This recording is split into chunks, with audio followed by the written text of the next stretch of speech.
my fellow countrymen. Is it very dark in my room right now? Give me a moment.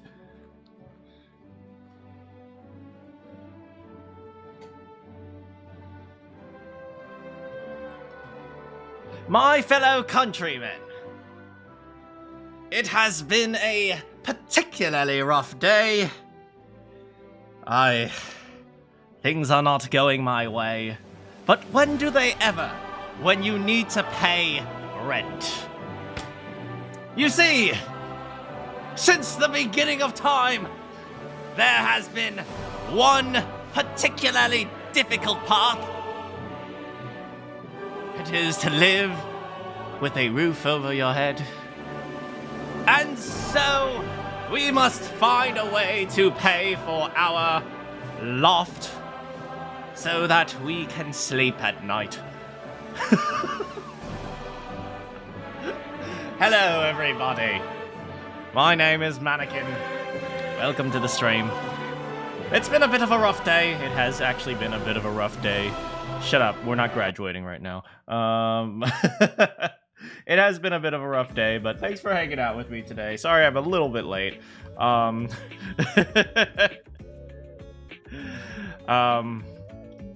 Sorry to hear that, thanks. You know, I think I ranted with you guys about this for sometimes, but, you know, sometimes it's really rough to, you know, like for the past several months I've been submitting auditions through my agent, and none of the auditions I've submitted have gotten any traction, so it's a little bit unfortunate. I know why some of them don't get any traction, by the way. Some of them, I know there are plenty of, like, casting directors who are like, oh, I've never heard this guy before, or of this guy before, so I throw him out. That happens all the time, which is a little bit unfortunate, which is why it's so difficult to even, like, break into the industry. But it's also one of the reasons why I don't particularly like, you know, those guys who are, like, super famous. Like, you know, the guys who are like super famous who are like, oh, you shouldn't undercut the industry. If we strike, we should strike. It's like, because you guys did the exact same thing when you guys were starting out, so it's okay. We failed an audition, so you can fail together. We can succeed as failures together.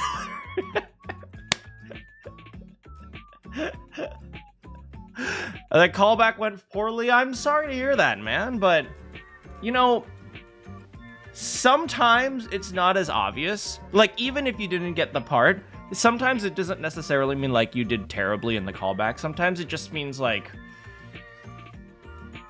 things just didn't align at that time. It's like there are times where like people get cast for all different sorts of reasons. It's like, I'm gonna cast you for the role of Snow White because you're kind of an awful person and we just like bitchy personalities in the front of Disney. or something like that, right? You don't want to think about it? We're gonna drown our sorrows. We're all gonna drown our sorrows right now. Hold on.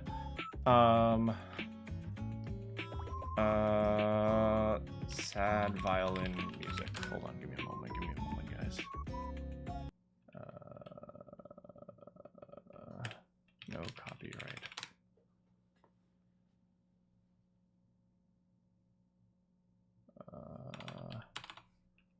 Give me a moment, guys. Give me a moment.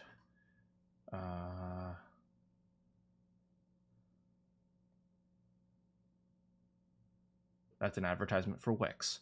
Hold on.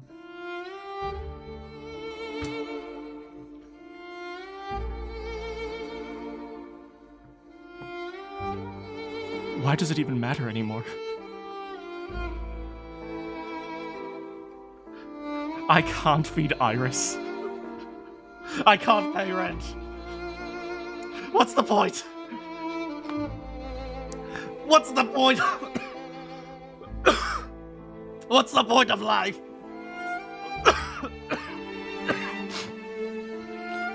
I made a timeline and nobody respects me.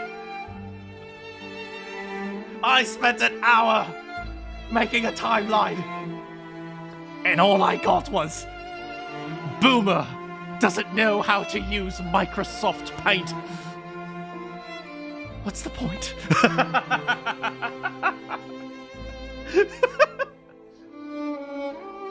Bad violin, Herlock Sholmes.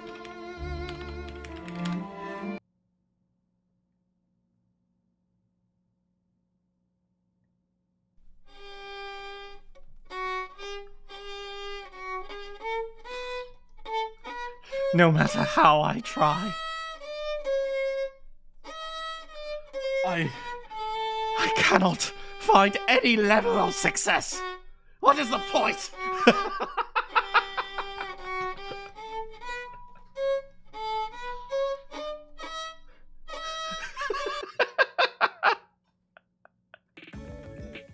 Let's play some frickin' Herlock Sholmes and the Great Naruhodo.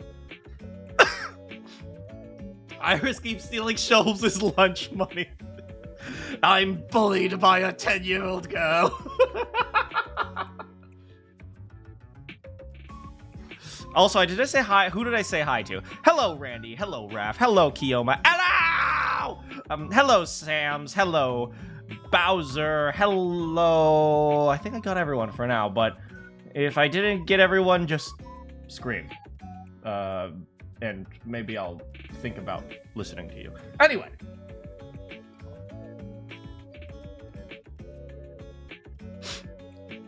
Is it on? Is it on?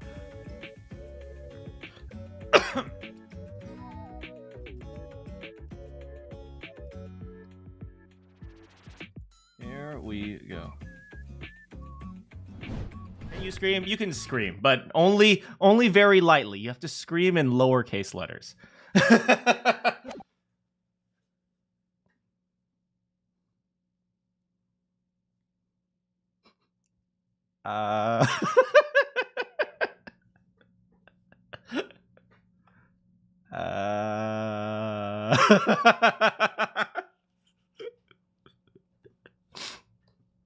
Oh God, it's her!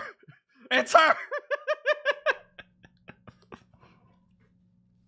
Oh! Iris, say hello!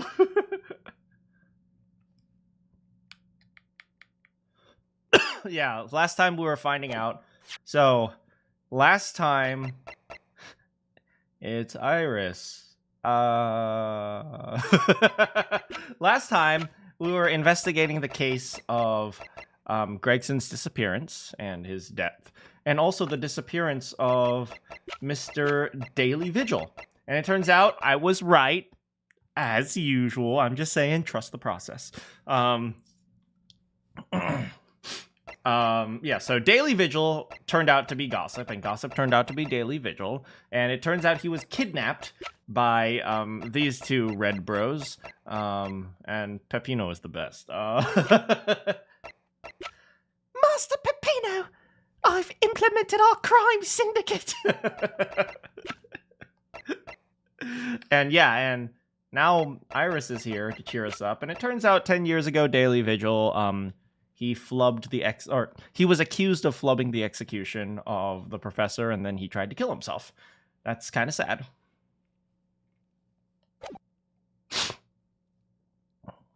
Am I the only one who screams when I call something way before it's revealed? You know, as you all know, I have like 12 IQ, so I'm very smart. Yeah, they held Daily Vigil captive with a leather dog collar. Oh, Iris. You were miles away. Anyway, I brewed a fresh pot of soothing tea for you. Time to have a little jug.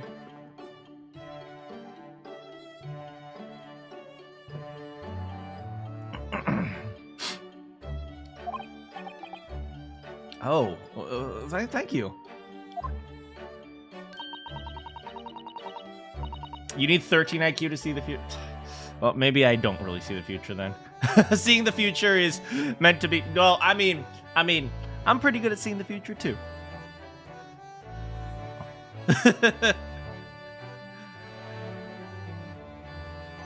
You were miles away? That's right. I hope that you had a nice flight. You and Susie have had an exhausting day so far, haven't you? Oh. Thank you, Iris. How thoughtful of you. By the way, I'm half Japanese! It somehow came up that there's a possibility that Genshin is actually, Iris's father. I think it's Clint. I think it's Clint who is Iris's father. If you guys remember the timeline, which I'm not going to pull up, but I suspect that either Clint or Genshin are Iris's father. Do you happen to know where Mr. Sholmes is? When we came out of the courtroom into the defendant's antechamber, he disappeared. Excuse me. No, I don't. He suddenly sprang to his feet and left. All he said was, "I must leave."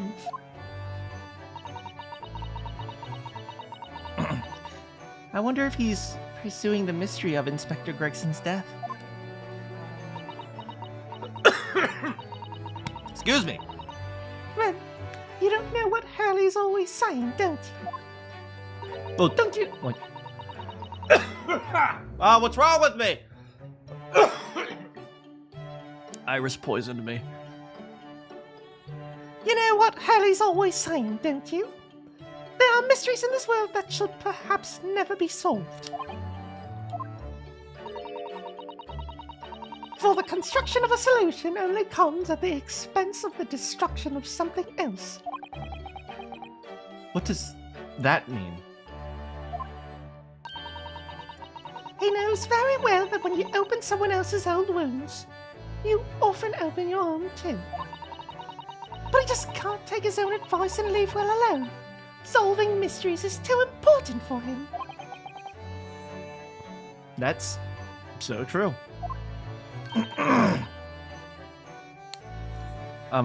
But that's what I like about Hurley after all. I suppose that's the lot of the great detective in some ways.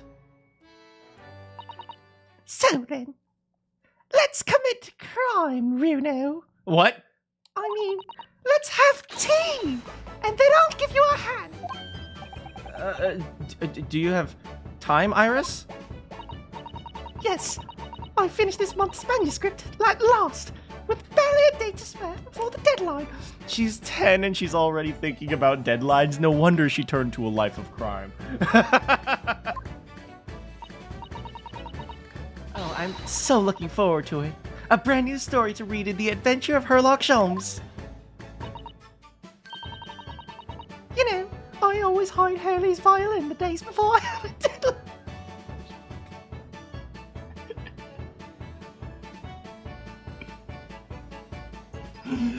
You know, understandable.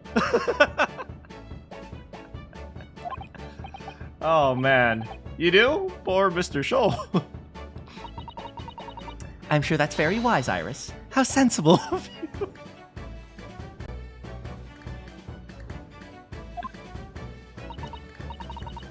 Now then, my dear fellows, let's make a plan of action before we continue our investigation. Of course, I will lead you astray. Okay. Even Herlock's #1 fan can't defend violin, but that is true.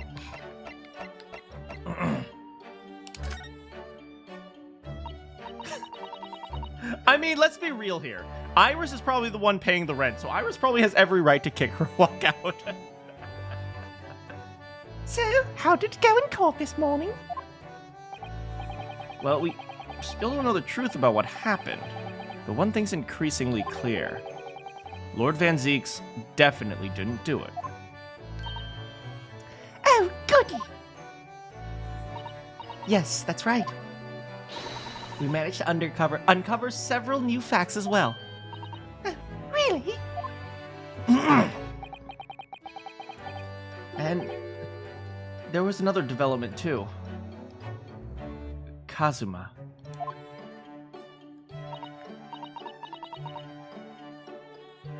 Yes, it's quite clear now that Kazuma-sama is not himself.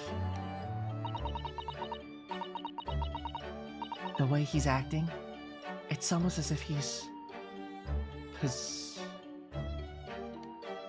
Okay, look. Demon possession was actually a thing in the first few games, so I don't...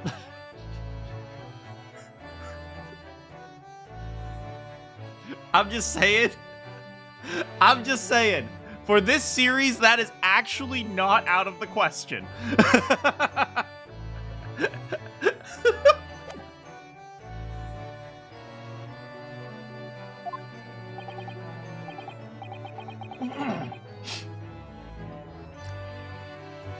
I know, I mean, at the end of the proceedings earlier, he was like a bloodhound the way he was chasing down Mr. Vigil's forgotten past.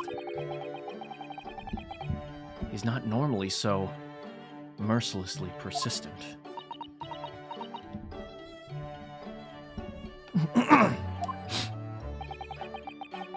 What's going on in his head, I wonder? I really need to sit down with Kazuma and try to understand what he's going through.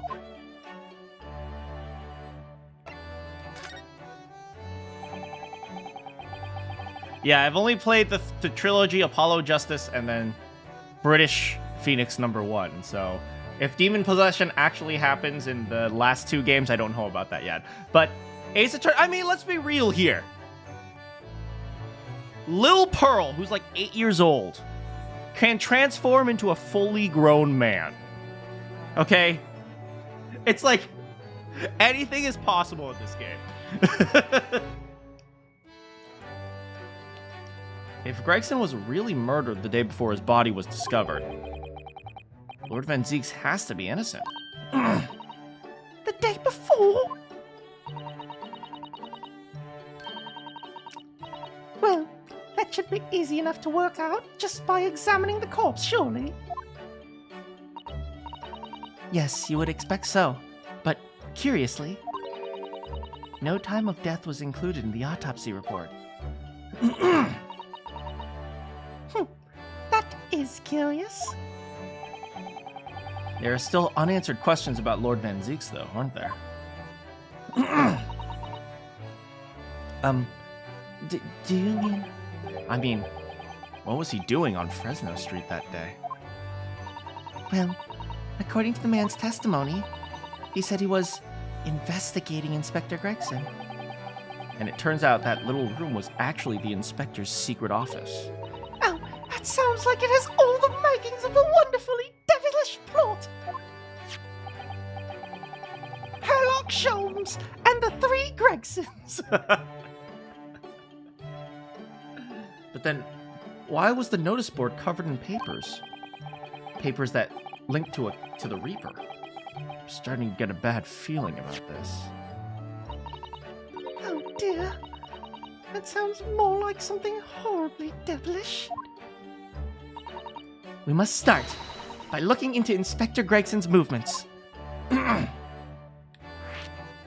Alright.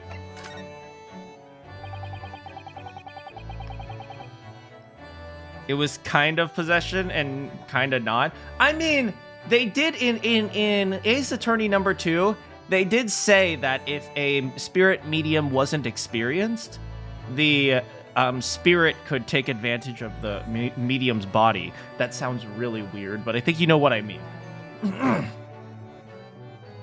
I never imagined I might be investigating an inspector's movements. Randy, you know what I mean! Sherlock Holmes and the Adventure of the 3 Gregsons. Well, according to the entry in his diary, he was carrying out an incognito investigation of the Red-Headed League the day before his death. You mean he was doing the same as Hurley? Well, Mr. Sholmes was trying to apply.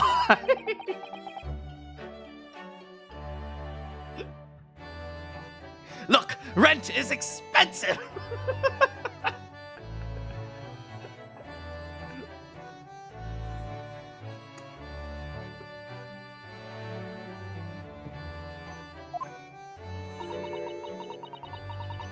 I do wish it would have been the other way around. Anyway, as it turns out, the inspector who went to investigate the Red-Headed League that day wasn't actually Gregson. It was Mr. Vigil, in possession of Gregson's identification. You know what this sounds like to me? Establishing an alibi! Did the streamer say something about that? Look, the streamer's as smart as a 10-year-old girl! Thank you, Iris!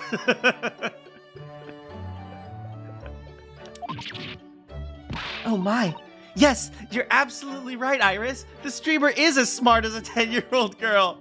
I did it! I have high IQ, everyone!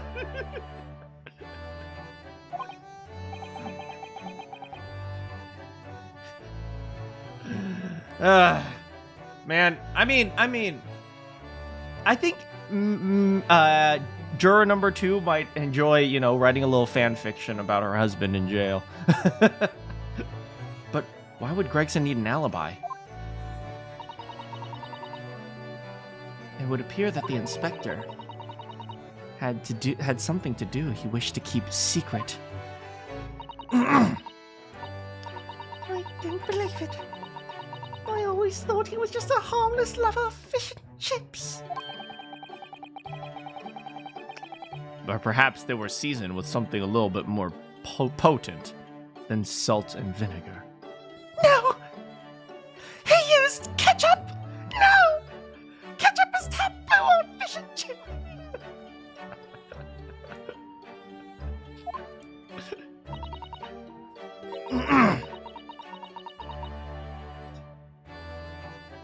I think perhaps we should try to move away from food analogies.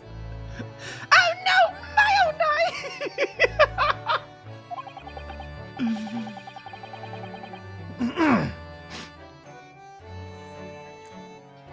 Well, anyway, if Lord Van Zieks felt the need to investigate Gregson. Yes, I agree. We must try to find out what he knows. Alright, tell us about Mr. Vigil. Vigil, you say? Isn't that the name of the lady who came to visit Hurley yesterday? That's right. To ask Mr. Sholmes if you would help her find her missing husband. Only Mr. Sholmes completely passed the buck to us. Actually, didn't you say Mr. Vigil had been taken to the hospital? Do you know which one? Yes, of course, coincidentally, it is Saint Sinner. Well, that's convenient. I'm starting to wonder if all the other hospitals in London have closed down.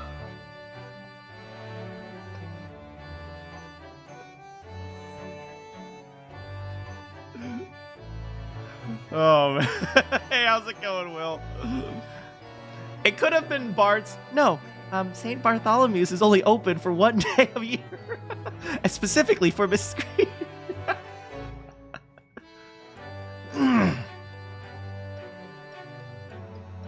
Do you think Herlock's trying to extort juror number 2 now? I found your husband, now pay me! I need rent money!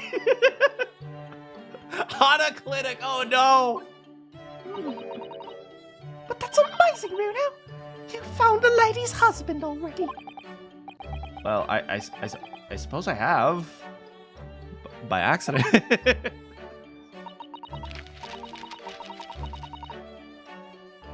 10 years ago, while Mr. Vigil was the chief warder, he was responsible for overseeing the professor's incarceration. He was responsible for overseeing the professor's incineration.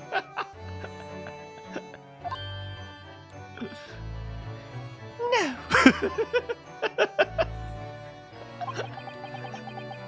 Common mistake. You're working on a comic? I wish you the best of luck. That's how he got rid of the evidence. So, when the convict escaped, he was held responsible and immediately dismissed. Sometimes. Next time I should hire someone else to do the incineration. What was that, Ira? No, nothing. Sometimes I really don't want to grow up. There's more. For 10 years after that, while he was ostensibly working as a peddler, he also had a secret job. He was paid by the 3 Gregsons to be his stand-in, to impersonate the inspector. To impersonate Gregsy? But why? I don't know. Ginny was right. I'm starting to think all adults are up to no good. Oh no! Oh no! That's why she turned to a life of Iris! Iris, no! We will love you and we will raise you to be a little angel. You can still turn away from crime. You don't have to start your own mafia.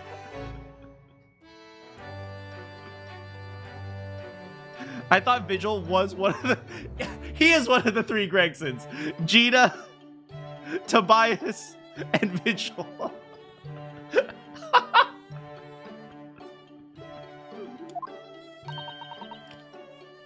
Iris will never be a Toys R Us. Oh, it's okay, Iris. It's okay. We will protect her from the world of crime. You can see it. You see it. Iris, don't worry. We'll disband your mafia. Just very. Oh God. He's turning. Including you, Runo.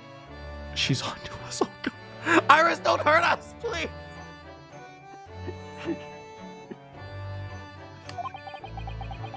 I haven't paid anyone to impersonate me. Oh, it's Tobias, Toby, and Gina, of course. That means he has ties to the professor and to Inspector Gregson, though. So I do think we ought to pay Mr. Vigil a visit. Back to St. Sinners. I wish Iris got a little outfit as well. I think Iris would be adorable in a kimono. Well, I think it's clear what we need to do, isn't it? Let us investigate, my dear fellows! With a gun! Oh, Iris, you're even more enthusiastic than usual today. If anyone has anything to hide, my special Wilson shooting iron! Wait, it's literally a gun. It's literally just a gun. My special Wilson shooting iron will soon set them straight. That water pistol, right? Water pistol. It's stuff full of piping hot extra special blend of mine. Then I'm quite sure it'll be very effective. Better be careful not to hide anything. Oh, she does have the great exhibition outfit. Yeah, but she needs more. We need to shower her in all the cute clothes. Well, it feels a little strange that Mr. Sholmes is nowhere to be seen, but still.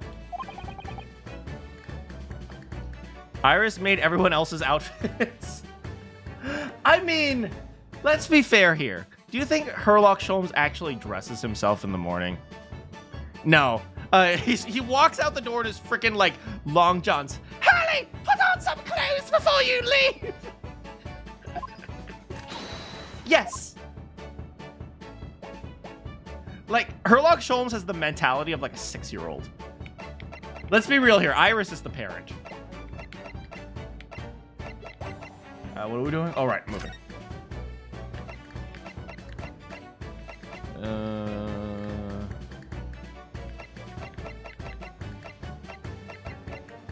We have to go there.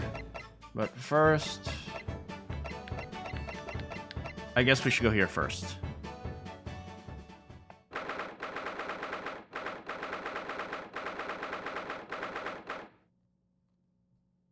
The alt outfits are called Iris's homemade. Are they really? Oh, I didn't even say anything. 2nd of November, something. Oh, it's a hospital. Wait, there's nothing here.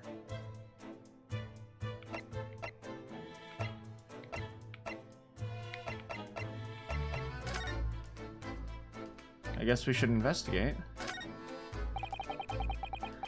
This notice caught my eye before, actually. I suppose it's some sort of slogan for the ward. A cheerful welcome message, perhaps. Let's see. Pay with good cheer, leave with good cheer. Well, look at that. You were spot on, Miss Susato. It's full of cheer. I wonder how many discharged patients pay their medical bills with good cheer. That's why we need to invent United Healthcare!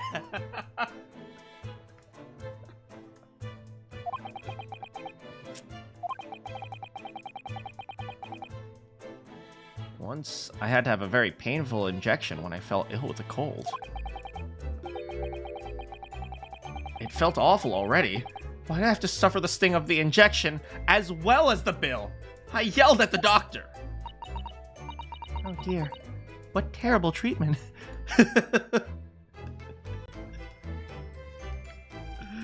Oh no.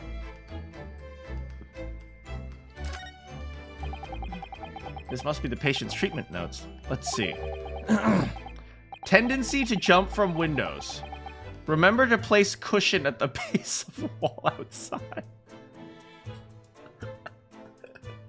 That is such dark humor.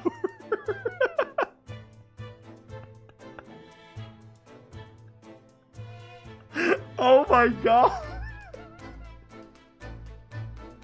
Oh my god.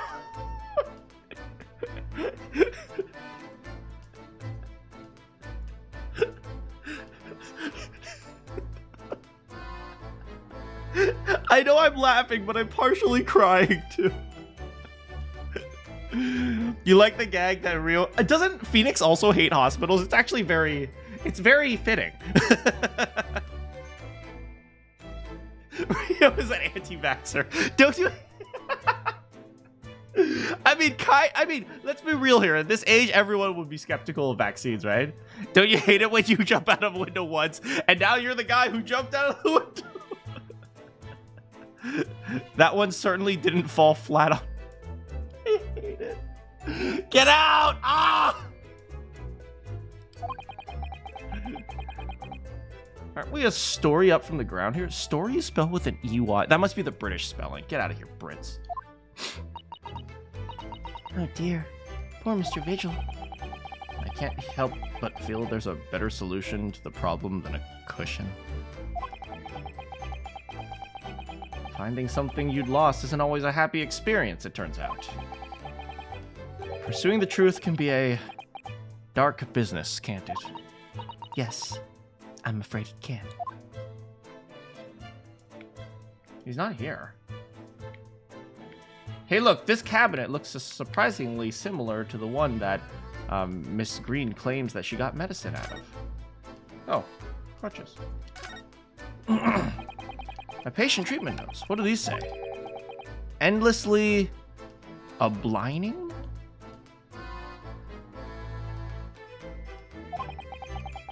I suppose that refers to the patient in this bed. I would think so. And until Mr. Vigil is a little bit more stable. It's probably just well that he has a kindly person in the neighbor's bed. The endlessly is a little bit worrying, though.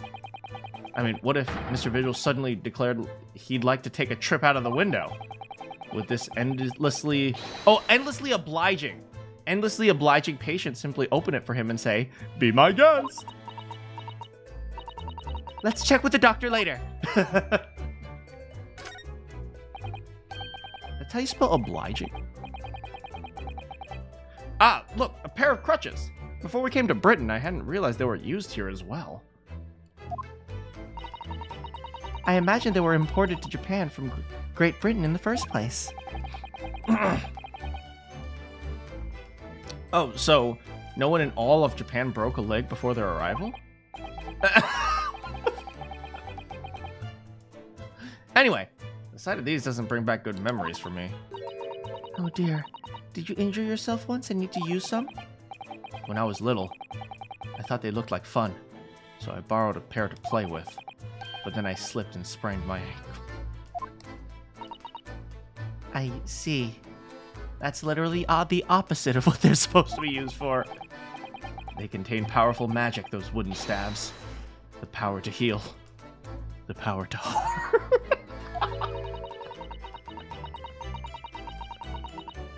I think a certain cheeky little boy managed to cause the harm by himself. What the frick?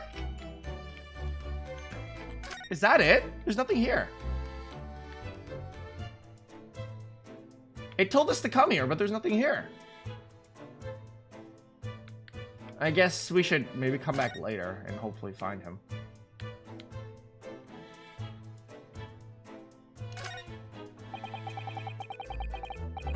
Yeah, probably come back later. There are lots of bottles in that cabinet, aren't there? Do you think it's safe to keep them? If you were a patient here, I'd feel sure you'd take some medicine by mistake when you were half asleep. Wait, what? That's a worry, but at least the cabinet has a lock, even though it's only a flimsy one.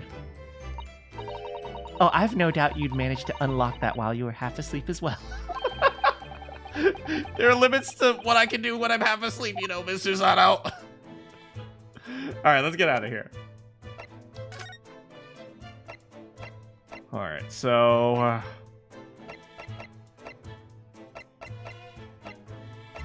let's start by visiting Strongheart. Ah, there he is. 2nd of November. British Supreme Court. Lord Chief Justice's office. No arguments, Prosecutor Asogi. You will continue with the trial exactly as I instructed. Is that clear? Perfectly. It's Kazuma-sama. Defying Lord Strongheart by the sound of it. He did never know when to back down. Hey, you know, Lord Strongheart, he's carrying 2 swords and you're carrying 0. I love how they look at us just by turning their character model. On your way now, Asogi.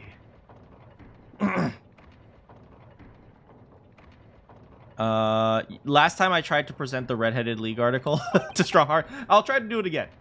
My lord.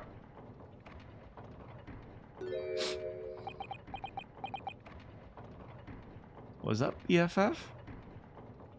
Am I still your learned friend? Are you still turning your back on your BFF? Remember when you died? And I didn't bother to check whether or not you still had a pulse? That's what best friends do.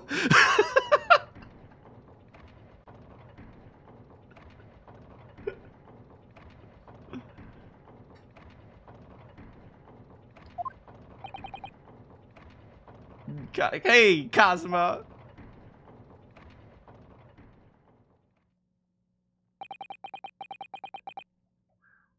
Juror number 2 in the background. Ooh, they're going through relationship troubles. He left without saying a word. He doesn't even know what a pulse is. Quick, check for his heartbeat. His what? You know, if his heart is still beating. Wait, hearts move? Yes? What are you doing here? Oh, hi, big person. I'm just wanted to ask you a few questions, if you wouldn't mind. I wanted Van Zeek's trial concluded today. But Prosecutor Asogi's unwelcome inquiries are going to make it longer than necessary. Unwelcome inquiries? As a result, I'm losing even more precious time. Currently 2 hours, 55 minutes, and 41, 42, 43. Then we must resolve everything before 3 hours have passed, Mr. Naruhodo. Miraculous, not even 5 minutes? Anyway, I can't let this man's obvious bad mood put me off. I need information. First of all, look at this photograph! Are you aware of the Red-Headed League, Lord Strongheart? No, I didn't read that advertisement. It seems they were trying to swindle redheads. I see. Well, I suppose I would be in the White-Headed League, if anything. That sounds rather like an elderly gentleman's club. Elderly, handsome gentleman. I have a feeling I might have made a bit of a faux pas. I'm sure all the elderly gentlemen are incredibly handsome.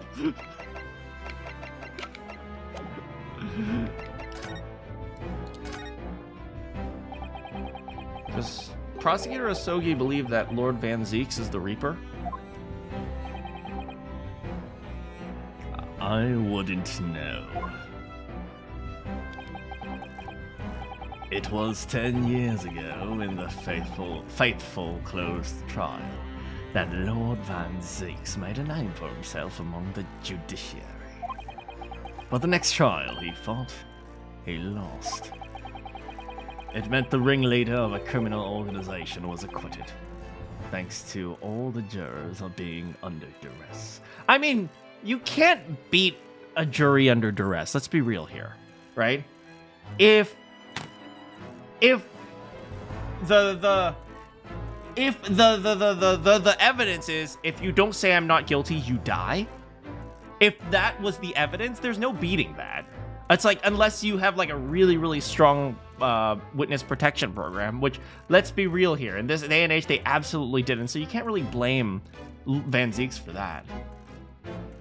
It's like, you guys just need a better police system.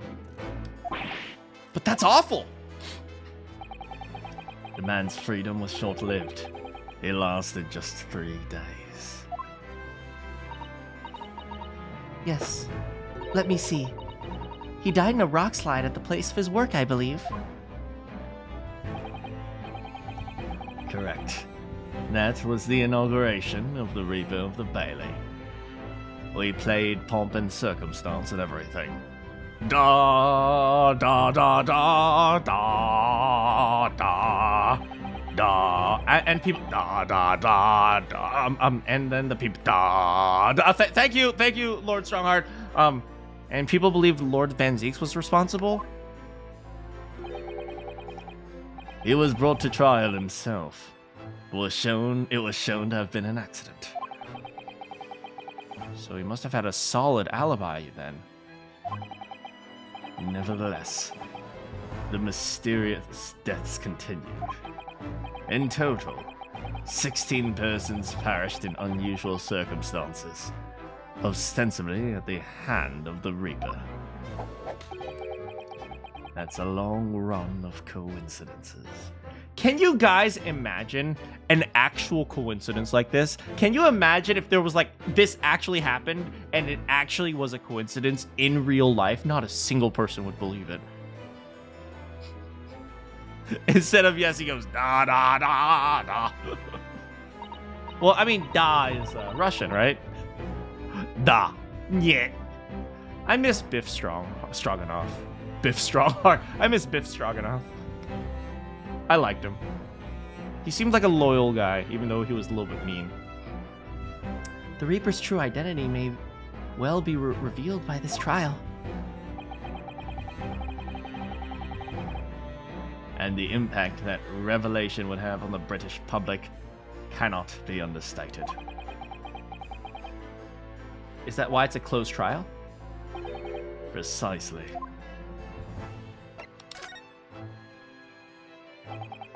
This country hasn't seen a closed trial in 10 years. Wait, really? That's actually a shock.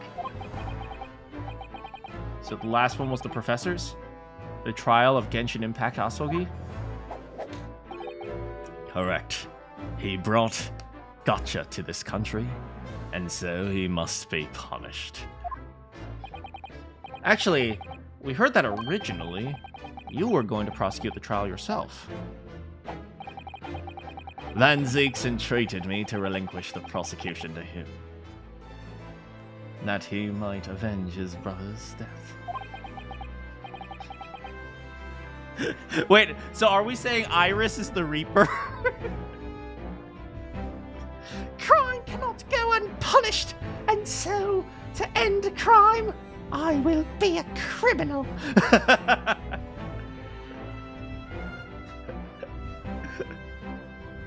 And here we are 10 years later. Iris is the Reaper, the Professor, and the Ringmaster of all evil. Iris took care of... Don't worry, guys. If you ever need a cleaner, just call me. Iris will take care of it all. Iris took care of things. With the son of the man Van Zeeks has condemned now, looking to avenge his father's death in the same way. They do say that what goes around comes around. What goes around, comes around, goes around, goes around, comes back around. Is that In Sync? I think that's In Sync, right? Dang, am I dating myself right now by knowing by singing about boy bands? Hey, hold on. Wait, Barok, the sleeper of the get out. However, it would seem that the new young prosecutor is harboring some ulterior motive as well. Kazuma is. I like my organizations to run smoothly. Ew, he spells organization with an S? Ugh. Ugh. Ugh. British people. In the exact manner that I prescribe. As with the giant clock in here, I won't tolerate a single cog being out of step with the others. The true evil is British spelling, man.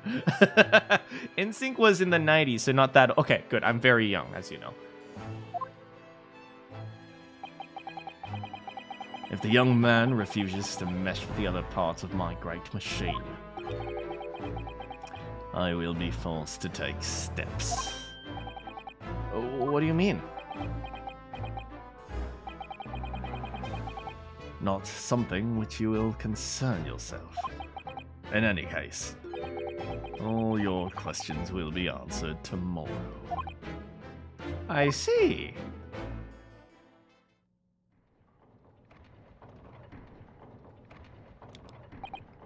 Now, I shall have to ask you to excuse me.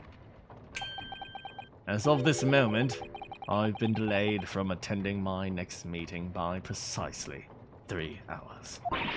Oh, that is a long time. And I hold you entirely responsible. Even though we fit everything in 5 minutes? I wonder if you might agree to us, talking with Prosecutor Asogi? Discussions between the defense and the prosecution outside of the courtroom are generally frowned upon. However, I will make an exception in this case. Now go. Oh, thank you, Professor Asogi. That was a Freudian slip, that's for sure. Let's go see him at once. The Leighton crossover, was that one any good? Kazuma's my best friend in the whole world, but I'm not really sure I know how to talk to him at the moment. Alright. Let's go. Oh, this is Van Zeke's office.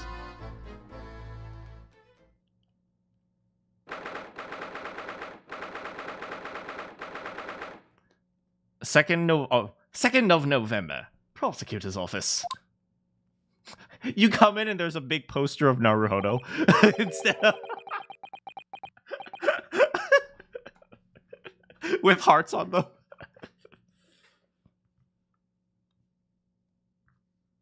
You haven't played it? You're still playing it, it's not your thing? So, this is the office of Prosecutor Asogi now. Look, he even has the little replica. Kazuma-sama is doing so well for him. That's not what we need to focus on right now.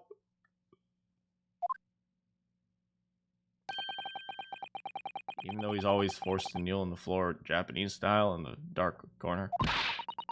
It's a habit to sit Seiza style whenever he's working.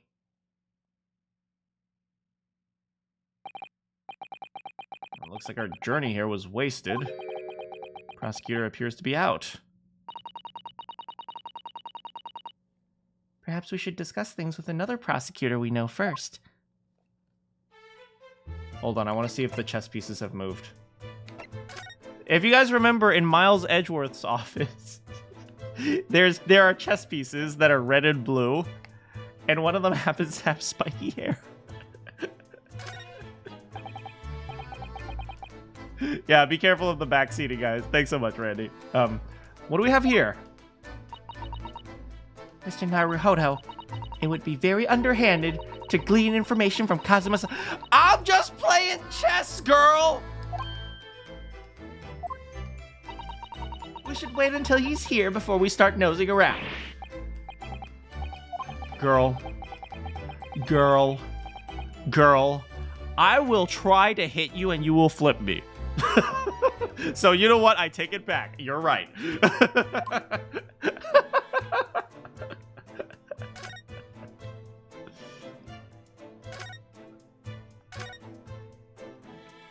Let's see what he's got. Okay. We're learning a lot of information here. Okay, there's a gun right there. And then there's a door right there.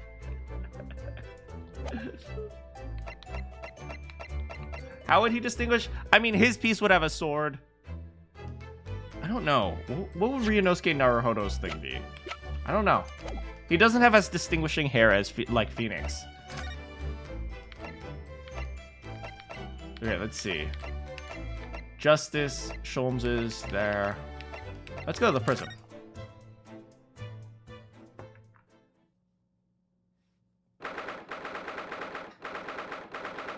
As we walk in, Van Zieks just shouts, I am blatantly ignoring all Nipponese in the area. If you are Nipponese, please go away. 2nd of November, local prison cell number 1. Oh, look at Iris! Look at Iris! Look at Iris! She's a little.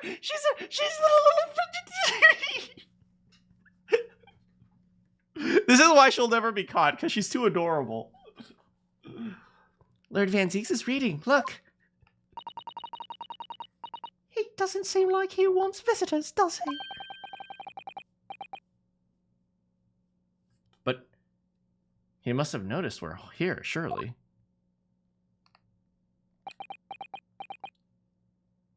I am blatantly ignoring you. What do you Nipponese want? I wonder why Van Zieks calls us Nipponese. Like, why does he use the awkward alternative pronunciation of like partially like Japan, right? Everyone else calls us Japanese. Why is he the only one who uses the weird awkward Japanese pronunciation of Nippon? I don't know. Why is that? You know, it's kind of interesting because he wants to sound smart. I wonder, because Japanese people wouldn't call themselves Japanese, right? In Japanese, they would say Nihonjin or Nipponjin, depending on your pronunciation. There's like a few different pronunciations of Japan that are, it's weird. But Nippon is one of the pronunciations, so Nipponjin. So it's, maybe he wants to sound more worldly, or maybe he says that almost pretentious, authentic pronunciation. It's like what was it? I forgot who said like My Hero Academy, or Boku no Hero Academy if you're annoying. I forgot who said that. Was it like one of the the trash taste anime podcast guys or something like that? Nipponichi from Mai Shiranui's great Nipponichi, like what? Japan #1 or something? Jello Apocalypse. So this is basically, is he being pretentious or is he being respectful? I don't know. Snow White and Greet the lawyer was trying his hardest to prove your innocence. Perhaps not.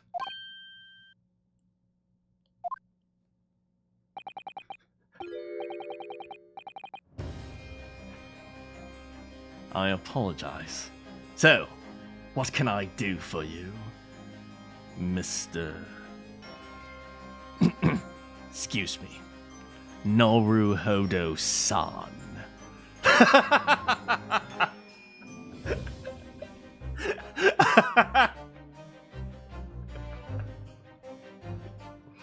Oh, sorry, I meant Sumimasen.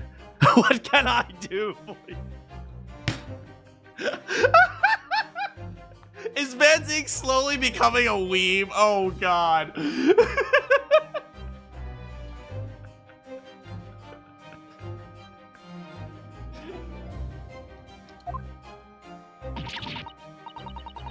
Lord Van Zeeks, speaking Japanese. Oh, also, how's it going, Arcade? Oh, the fog will lift over London for the first time in months tomorrow. This does feel very strange.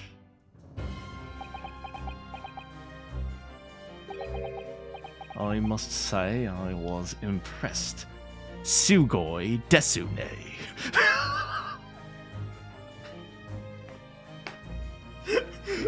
Oh, God.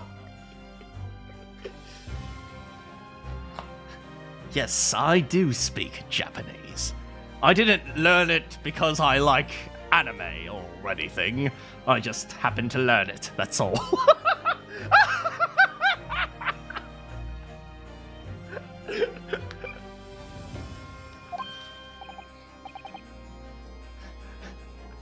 Oh, well, thank you. Not by you, by your fellow Nipponjin. Your prosecutor friend. Oh, I see. Yes.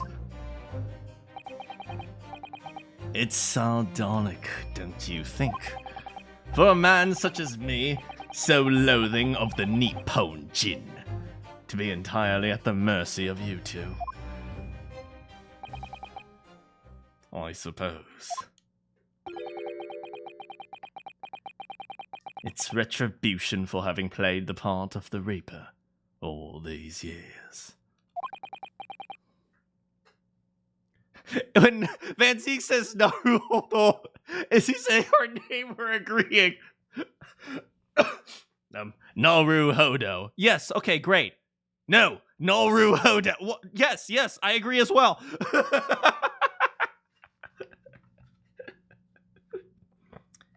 It's, pronounced Sugoi. Sugoi desune.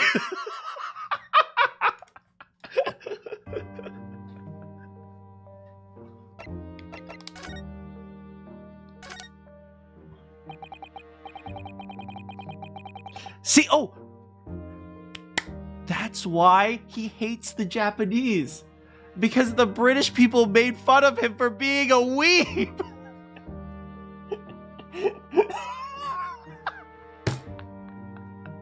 That's why I understand now! You once told me that you gladly allowed people to believe you were the Reaper, because it helped reduce the amount of serious crimes that took place in London.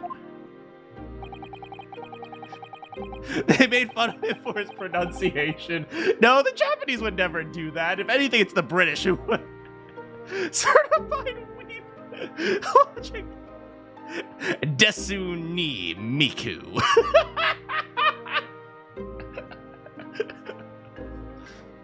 If keeping quiet and playing the part benefits the cause, our cause I myself am committed to pursuing, then why would I choose to say anything?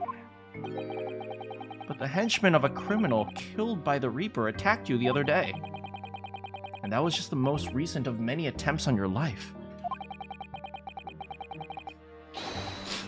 Someone is clearly profiting from your silence. Someone's using you. Believe me, ever since the Reaper first appeared, I've been doing my utmost to expose him. or rather, expose the organization. Hey, Balroth. It's a whole organization? I mean, it makes sense, right? If they've targeted this many people, it's unlikely that it's just one person, right? It's probably a group of people, you know. It's like, it's too big of a thing for, like, one person. I understand why he thinks that. It's inconceivable that all those accidents were orchestrated by one man. Or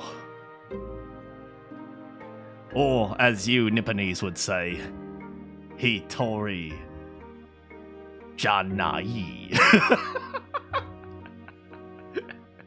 I'm trying to think of the simplest Japanese words and how wrong he would pronounce them right now.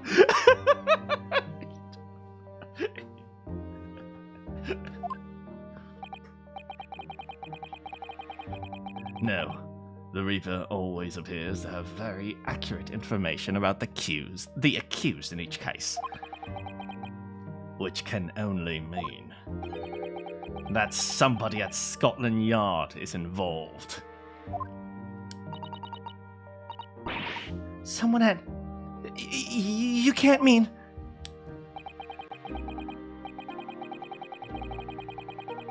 It's taken me many years, but I finally identified the central figure in this Reaper's organization.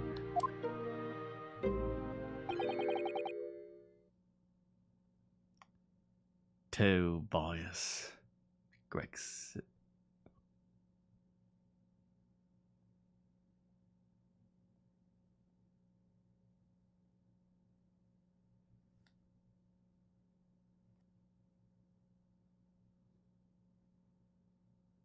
Oh.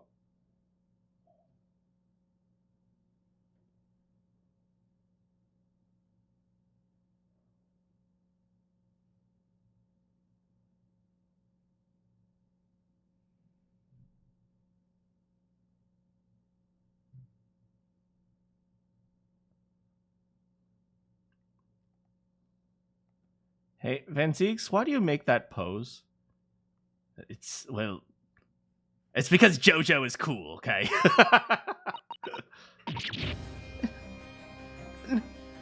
No. Gregson, the Reaper. Okay, tell us about Gregson's secret. He's smelling his fingers after... I'm not going to finish that statement. So the reason you were investigating Inspector Gregson is because you intended to expose him as the Reaper? As I said, the Reaper of the Bailey is no single person. I mean, it is super JoJo-ish. It's a highly secret organization with close ties to Scotland Yard. You heard the lore?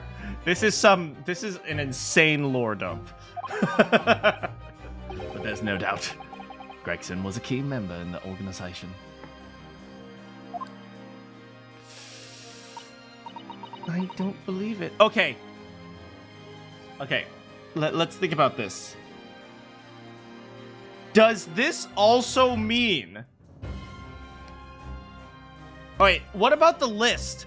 The hit list. Does that mean all of them? Could all of them be part of the Professor group? No. Kazuma? How far am I in JoJo? I've never seen JoJo in my life. I only know the memes. While Drebber, Shamspear, Eggs Benedict are having a little dance off, and Natsume is JoJo posing with fancies. I mean, okay. Hear me out here. Who have we actually seen die? Who do we actually know has actually died at the hands of the Reaper? We only know one person at the moment, which is McGilded. Why would the guards allow a prisoner a lit candle? That's an excellent question.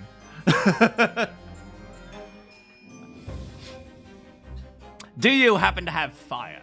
Oh yeah, fire, of course. Yeah, and what's his name? McGilded was killed by Eggs Benedict. Which means I mean, there's many reasons why. Like I said, right? Many of these people were already targeted by people, right? It's like McGilded had a bunch of enemies. Every single one of these criminal organizations had a bunch of enemies. So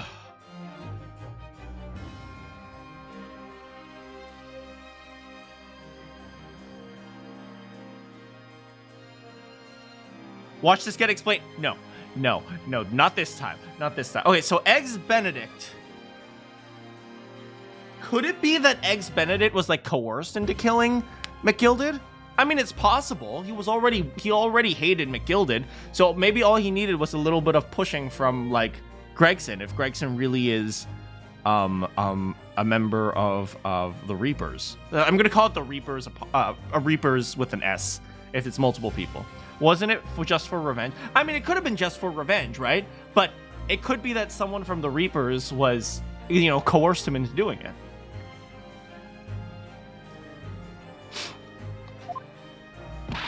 Are you saying that Gregson, that he was behind all those awful criminals meeting them?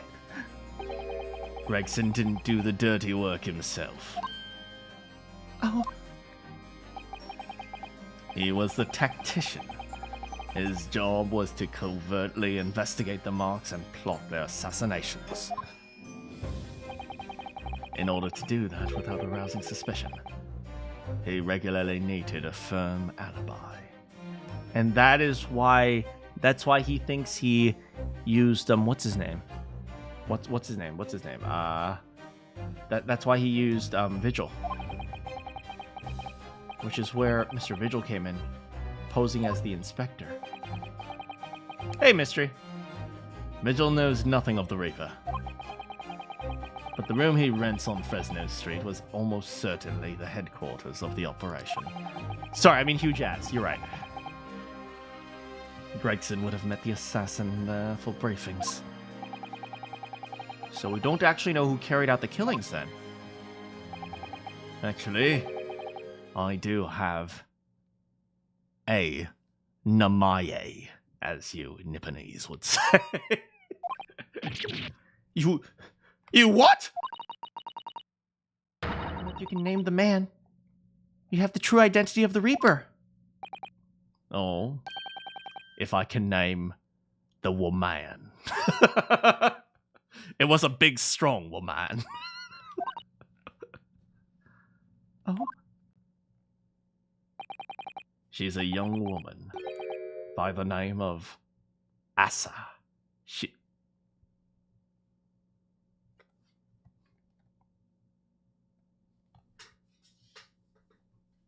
Really?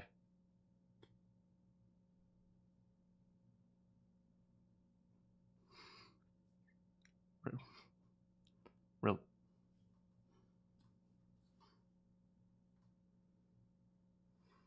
Wow, this hurts. Wow, this hurts so bad.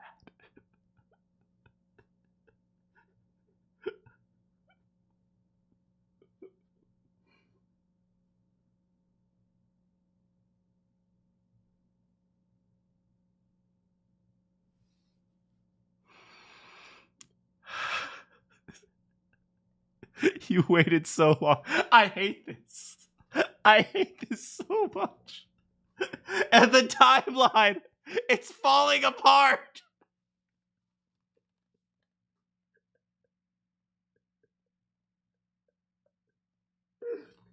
She was never Asian to begin with.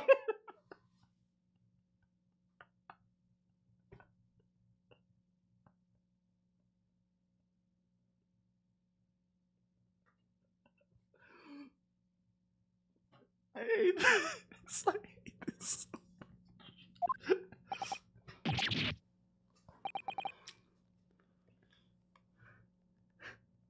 What? Shit.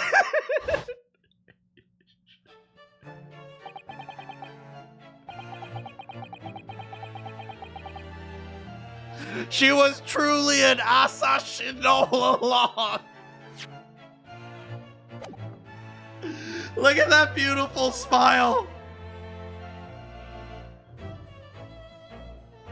In the end, My love for you was a pun! My love for you was nothing more than a joke!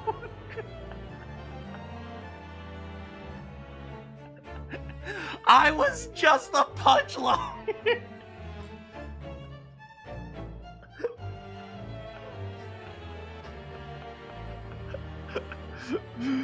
Oh.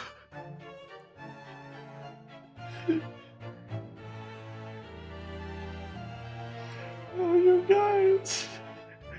The Reaper really did slay. She was the one with the killer person. No, this is the worst. Yeah, I do know the Jezile bullet.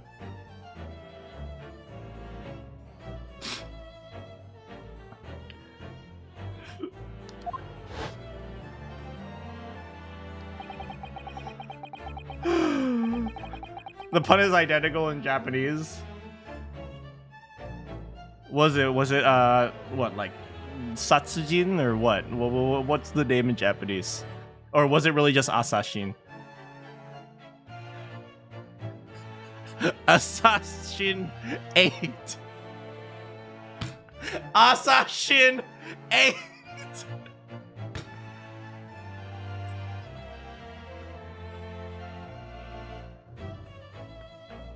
She went to the restaurant and Assassin ate. I hate it.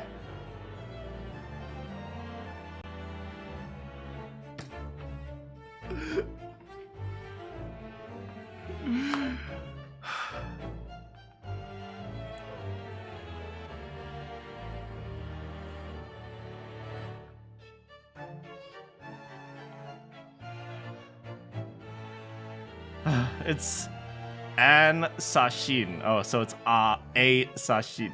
I see.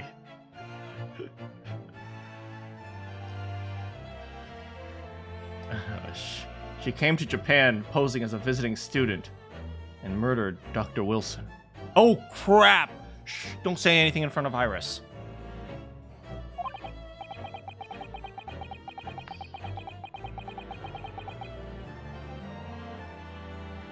Then, just when it seemed that diplomatic protection would help her escape,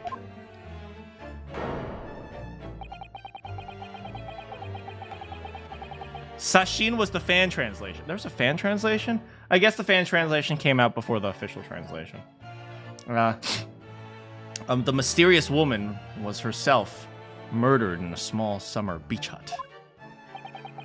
And that woman was actually the Reaper of the Bailey.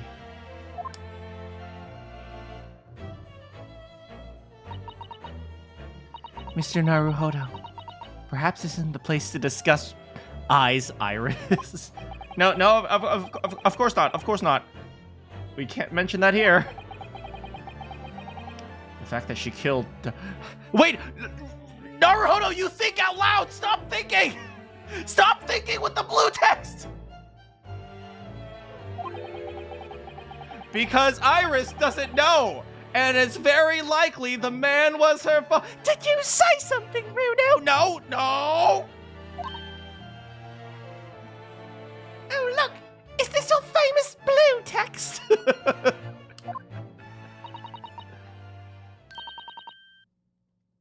Assassin. I should let Father know at once. I agree. So, hope you're having a nice day.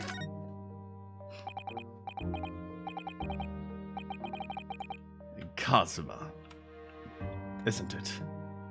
Kazuma Asogi. Sorry, I meant Asogi Kazuma, because that is how you Nipponese say it. You say he's your Tomodachi. Look, I'm trying to be respectful. I'm using the Japanese that I learned. Yes, my nakama.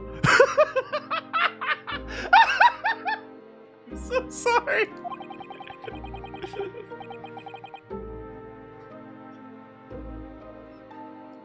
He's the whole reason I came to Great Britain. It was all on his merits. Iris became a killer so Van Zieks could become a weep. I have nothing but respect for him. Yes, I understand that only the best students are selected for such opportunities. And I had a fine demonstration of how sharp he is at the proceedings earlier today. He missed nothing. In fact, his flawless performance very much reminded me of his father. Right, Van Zieks said he had a lot of respect for his dad. Or his, or Genshin Impact. Asogi. Genshin Impact Asogi, the professor. It's true that the aristocracy at the time was the root of numerous grave societal problems. They were abusing their power, playing with the common man as pawns in politics, economics, war. In many ways, Asogi was carving out a canker from the society that we British couldn't deal with ourselves. I see. Well, that's precisely why it makes no sense. Clint Van Zieks was a noble and upstanding man. He wasn't corrupt. How do you know that, though? How do you know that for sure? Right? Why did that damned Nipponese have to go and take my brother's life? In spite of having once saved mine.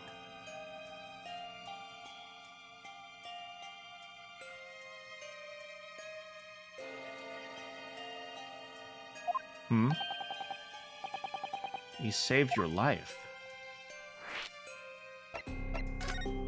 Tell me more. It was 10 years ago, on a foggy night. What was to be the professor's final strike had sent a wave of panic through the capital. So Clint had already been killed at this point. Genshin and I were walking down some back streets at a late hour. Of course, at that point, I had no idea of the true nature of the man at my side. He was close to his brother. I mean, yes, but...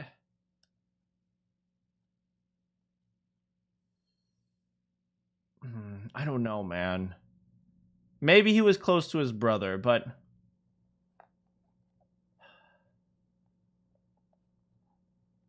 I'm always of the belief you always have to question, like, when things are under scrutiny, you have to really scrutinize. So it's like, oh, he killed 4 corrupt people and 1 upstanding citizen. It's like, that pattern doesn't make sense. So it's either 2 things. 1, he wasn't killing corrupt people, or 2, the person who doesn't fit the pattern might actually fit the pattern. So it's like, instead of just immediately assuming that all your assumptions are correct, what if you assume that one of your assumptions isn't correct, right? An easy key to fix the pattern is if he killed 4 corrupt people and 1 good person, how do we know the good person was actually good, right? If the person was corrupt, suddenly the pattern fits again. So it's like, instead of trying to assume the outlier exists and immediately going off of that, check the outlier first. Make sure it's an outlier, right?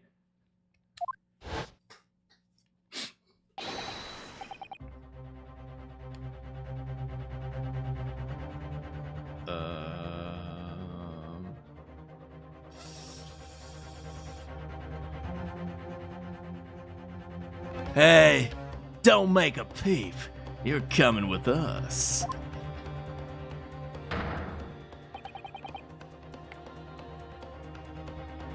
Yo, if this isn't the most majestic man I have seen in my life. Look at him! God damn! He's out here in a suit and a katana! Look at that man!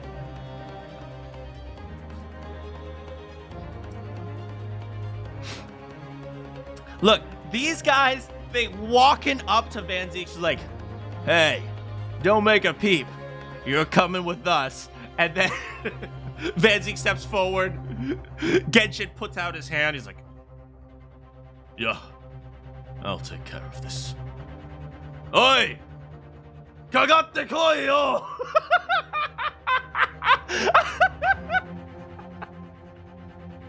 Ike!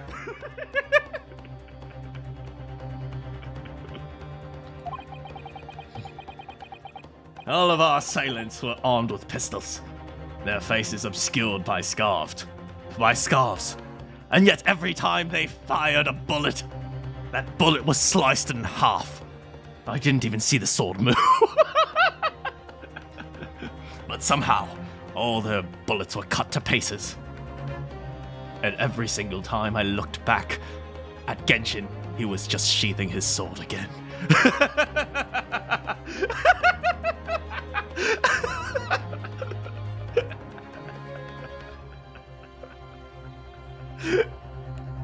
He just slices the air and all the weapons explode. He has the headband, you're right.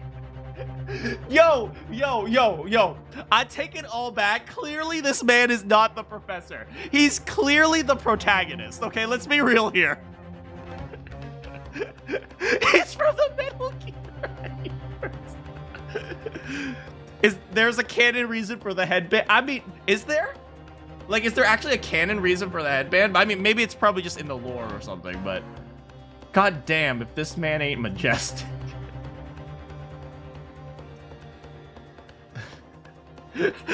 This man has been slandered. He is the main character. Let's be real here.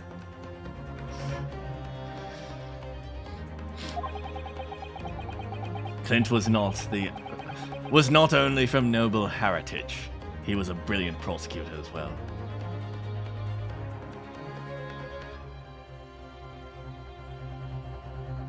I'm trying to understand, though. Is this the same? This is the same sword as... This is the same sword that Kazuma has. He's clearly Miyabi's dad. I mean, yeah, kinda. Let's be real here. This is the same sword that Kazuma has. At least the exact same grip. Yeah, I think this is the same sword that Kazuma has right now.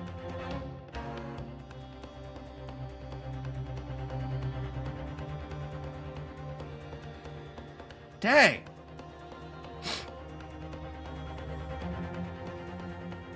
Yeah, it most likely is Kazuma's. Yeah, I mean, what is it? Didn't they say, like, they eventually, like, what is it? What's his name? Professor Mikotoba said he brought back his stuff for Kazuma or something like that? Yeah.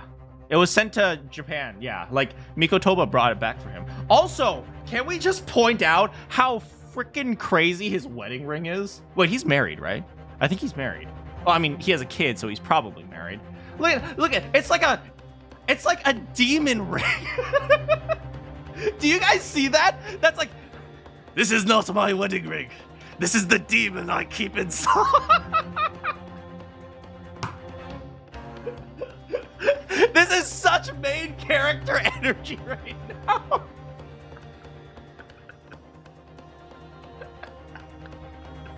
When he takes the ring off, the monster is summoned. It's a source of all his powers.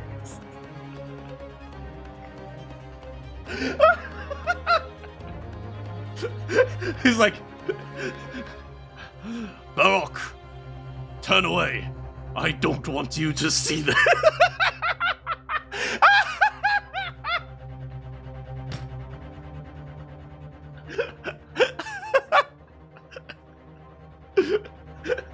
The ring speaks to Kazuma all along.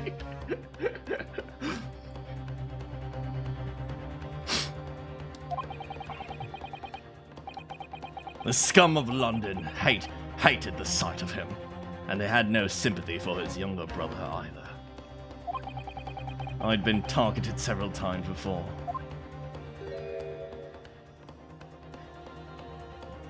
Yeah, it's Van Zeke's, all right. We got him. Yeah, the ring. There's a. Do you see the ring on his left hand right there? Mystery. It's hard to. It might be hard to see if you're on a phone or something, but like there's like a red thing right there.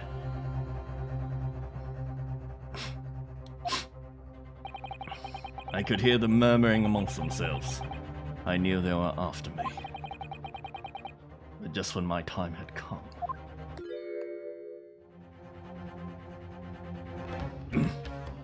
On your brother's honor. If I let them kill you, Clint would never forgive me. Close your eyes. I don't want you to see what happens next.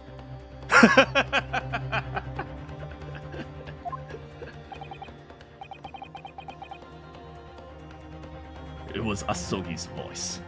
Just a whisper in my ear.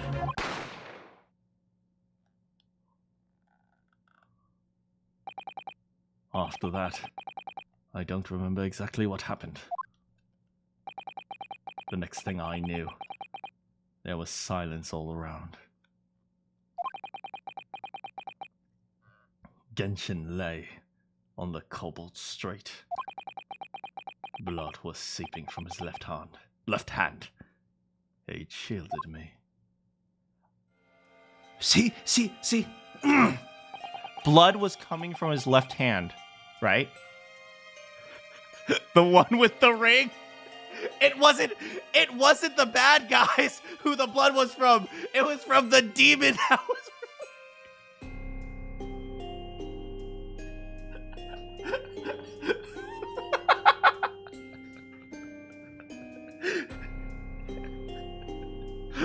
I don't want you to see what happens next! I summon you!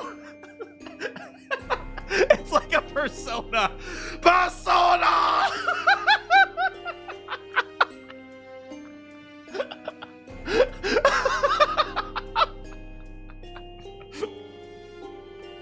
How's it going, Punawit? 2 days later, they arrested him. On suspicion of being London's most notorious master.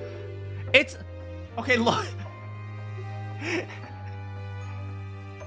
They freaking arrested him just because he summoned his persona. Okay, look. Okay, let's be real here. They saw this man with his persona, and they looked at him and they were like, he's too powerful. He has to go.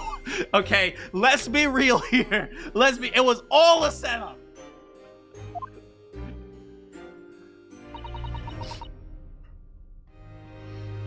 How awful for you. I know, you summoned your persona once, and now you're like, what the frick, man? All at once, I lost the brother I revered, and the foreign friend I held in such high regard. I'm sorry, Lord Benzix. But did you see him summon his persona? It was so cool! That's the end of my miserable tale. I never thought I'd recount it to anyone. Well, thank you for confiding in me. The Professor, the Reaper, Inspector Gregson. I wonder just how intimately related they all are. I still can't quite believe it that Gregson was essentially the Reaper. Giving assassination orders to Assassin. God freaking damn it, that name. Mr. Naruhodo, let's go and inform my father. I'm sure our government will want to hear about this new information.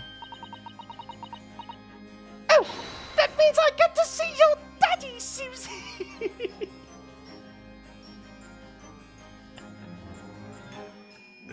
Yes, Iris. Don't forget about the Red-Headed League. Should I show Van Zeeks, you mean? We'll ask juror number 2 about all the intimate relationships later. All right. Let's head back to the Waterloo Hotel.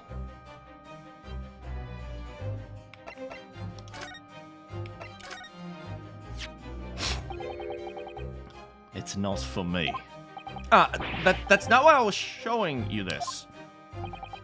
I suppose.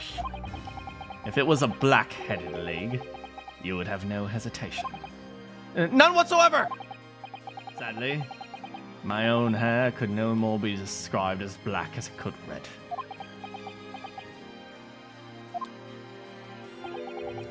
What color league should I join then?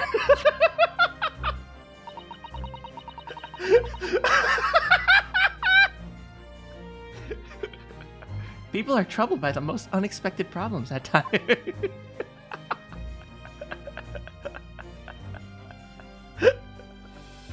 I don't know! Who am I? First I'm a weeb. Now I don't know what color hair.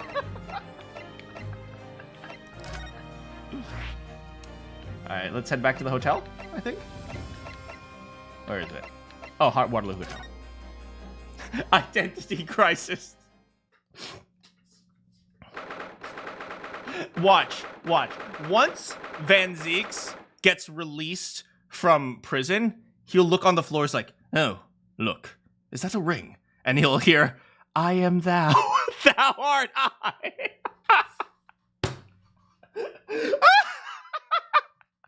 Is that you, Genshin?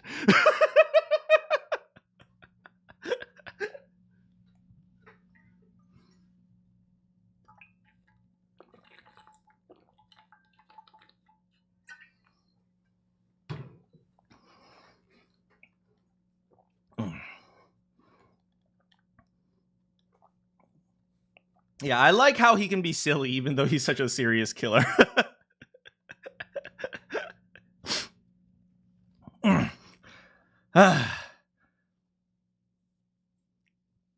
2nd of November. Great Waterloo Hotel foyer.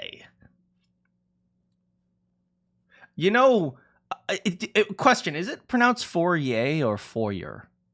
I don't know. Yeah, he has some silly moments. I love him. Oh, look at her! Look at her! Look at her! That's right, Iris. Keep acting cute so they'll never expect you. I thought it yesterday, and I think it again today. This place is so princely. Yeah, it could be different in different places. It's a wild guess, but I have a feeling you'll think the same thing tomorrow. My tea has a finer fragrance than whatever they're serving in the tea room here, though. Wouldn't you say? This is an unexpected pleasure. Hey, how's it going? Father! Oh, is this your daddy, Susie? How very lovely! Hello, Daddy! I'm half Japanese!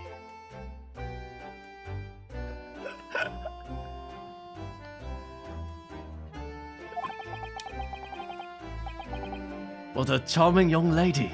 And you are... Oh no. She's already got him!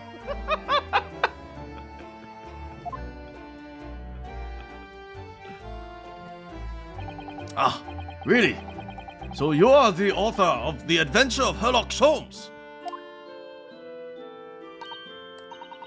That's me, Iris Wilson, at your service, sir.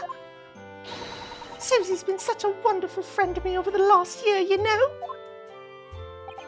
Well, Miss Wilson, I must say I read your work regularly, and with much interest. I know, I have never seen her bow / curtsy. Like, ever in this entire game. Iris actually lives with Mr. Sholmes, you know, Father. Is that so? Well, perhaps that goes some way to explaining the bright look in your eyes. Oh, she's so cute! She's so cute!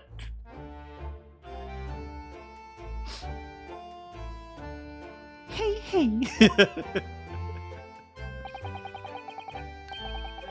You You wouldn't be smiling so airily if you knew just how terrifying she is. Believe me. Now then, young Naruhodo, it was a pleasure seeing you in action earlier. As an invitee of the symposium, I was allowed to observe from the gallery after I twisted some arms. Oh, you bribe people? No, I literally broke their arms. It was actually not that hard. And I must say, it was a truly exemplary performance. Oh, well, thank you very much, sir. I'm fairly sure you omitted by Kazuma on the end there. Ah! Why does nobody love Ryunosuke? I love you, Ryunosuke. No. Please don't misunderstand. It was you who... That was blue text, right? That was blue text. Ryunosuke really just says everything he's thinking out loud, doesn't he?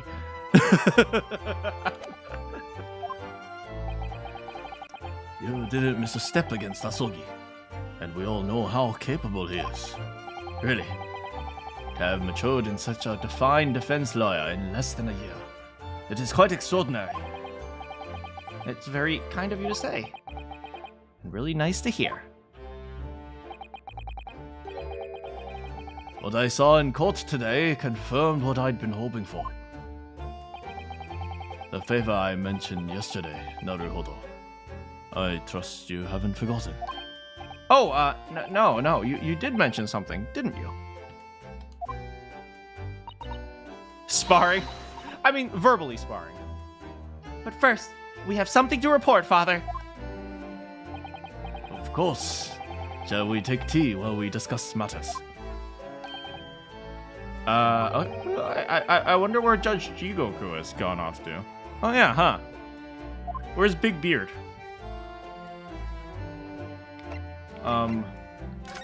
What do you think of the Red-Headed League?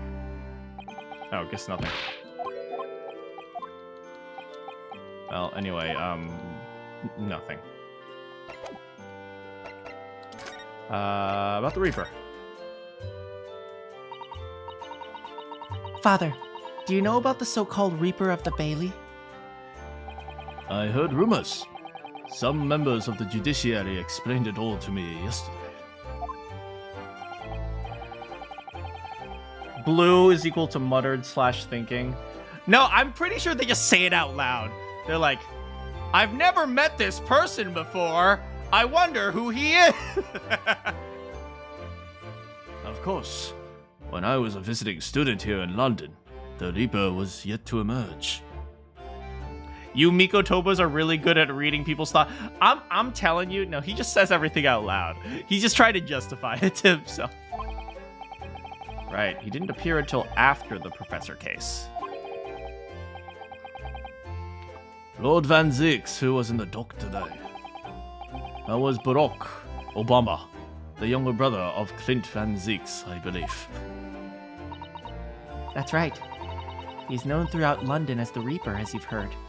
But the truth is, it wasn't him behind all those mysterious deaths. It was somebody else. A very beautiful woman, actually. I see. So what you're saying is, there's been a professional killer at work. Exactly. Someone by the name of Asash. I still can't get over that name. It's such a dumb name.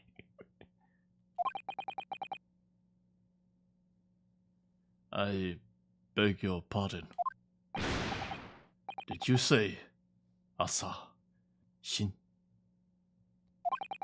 You mean that Jezire Brit woman who was responsible for killing my great friend? Oh no! A friend of yours was Uh-oh.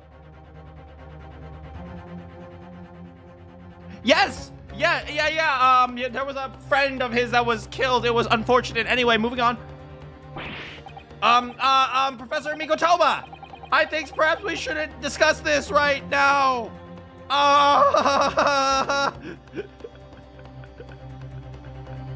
It's like me talking out loud, you mean? Divert!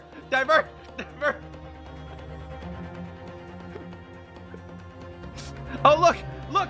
Iris! Donuts! Oh, donuts! Because the friend the professor is talking about is Dr. John Wilson. And that's not something we want Iris to find out about. Like, not like this anyway. Okay. Crisis averted. I'm back with the donuts! I got chocolate and I got sprinkles!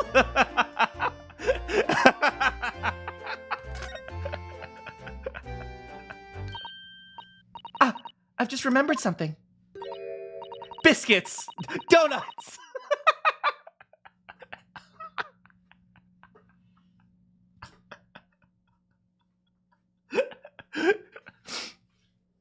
This hotel has the most delicious looking donuts. That was rather out of the blue. I literally predicted this. These donuts are jelly-filled! Nothing beats jelly-filled donuts! I'll turn my frying pan into a drying pan!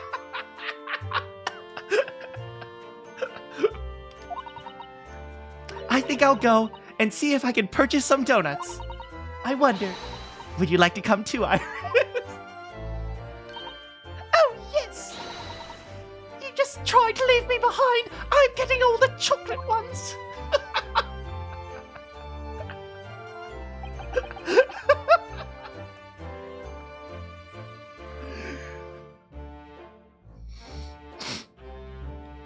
So, that young girl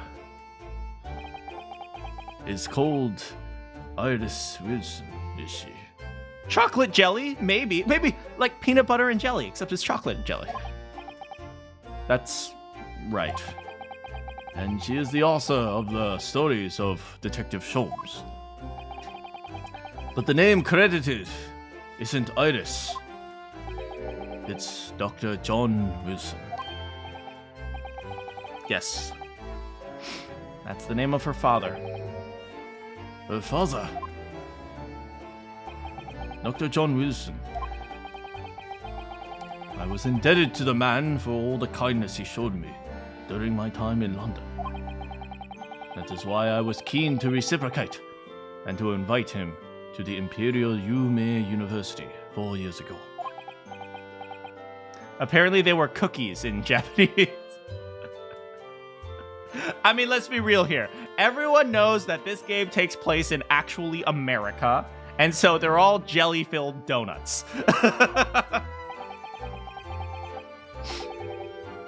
But he was murdered last year by Jezile Brett. Why would the hand of the Reaper stretch all the way to Japan? Wait, the Reaper? Why would the hand of the Reaper... Oh, I mean, Assassin is kind of the Reaper. I mean, the Reaper is more of a concept, right? And just so happens that Assassin was one of the people. But, like, if it was just one person, if there's one assassin, there could be more, right? If Scotland Yard was assisting with the Reaper, there could be more than one assassin. For example, what's his name? Eggs Benedict. Don't they say biscuits instead of cookies? That's right. Who was it who thought biscuits and gravy meant, like, cookies and gravy? Because in America, biscuits and gravy is like... It's more like...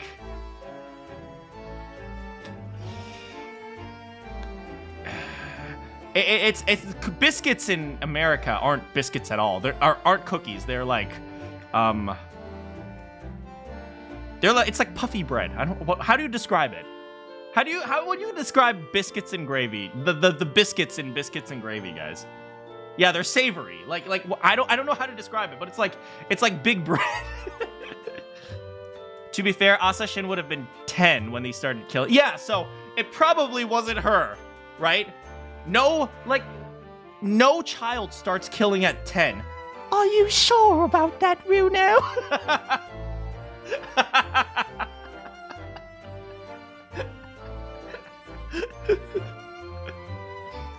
Flaky paste. I mean, they are kind of bland. That's why you need the gravy. That's a good point. I mean, it was a fake name. Fair.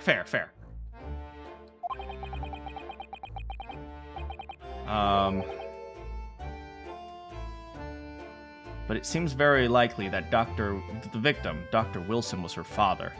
Iris' victim was her own mother. Oh no, that's so dark. That is so dark.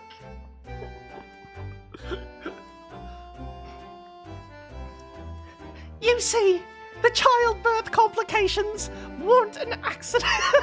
Were not an accident. That's so dark. Oh my god.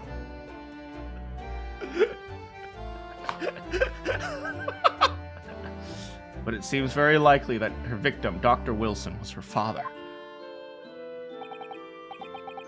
Well, I cannot say we ever spoke about his family, so I don't know if he had a daughter or not. But I can say without some certainty that he was never the great detective's partner. Wait, what?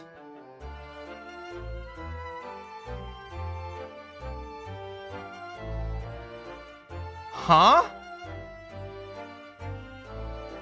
Hold on. I mean, Iris doesn't usually participate in the stories that she writes, right? She kind of uses, John Wilson as like a outsider's perspective, right? Because she didn't participate in the Speckled Band. She's mostly just going off of, what's his name? Sherlock Holmes' notes, right? So I guess he doesn't, yeah, oh my god, she's a self-insert writer.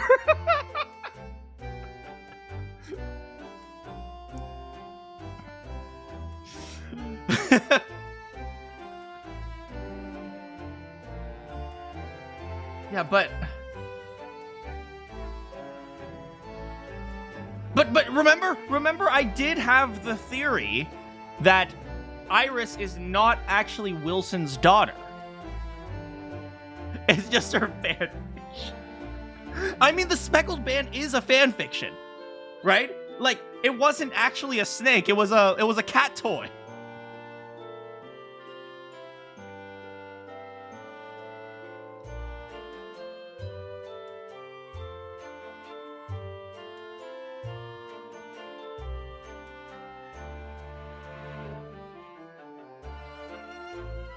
If you remember, there was a John H. Watson that was not related. Wait, was there like a second Watson in the Sherlock Holmes stories?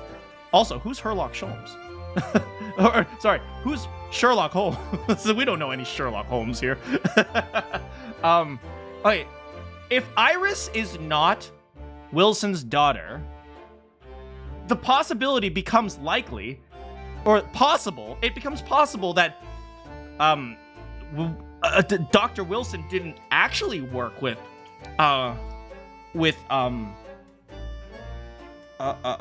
what's his name? Didn't actually work with Sholmes. But then why would Iris think that that's her dad? I have no idea. Is Sholmes lying to everyone, including Iris? That's kind of messed up. Is Sholmes lying to Iris about who her dad is? Also, why would Sholmes just randomly choose Wilson? Sholmes is just doing a little trolling. You lied about my father! Well, you know what I always say, Iris. LOL!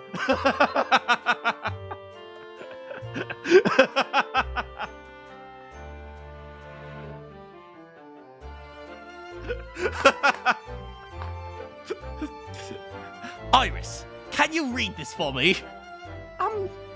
Rip Bozo? Rip Bozo!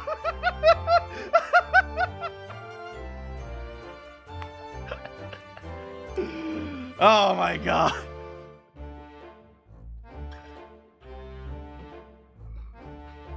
He theorized that Barack is a weeb. That's not a theory. That's proof. That's fact. That's fact. 100%. Iris said she chose Wilson herself. I mean, but she thinks it's her father, right? There must have been something about Wilson in the past that made her think that. And Genshin's ring is the sword. That's how he summons the persona. Yeah, for those of you who are just joining, the amount of headcanon I have created for this series, you guys would be so confused.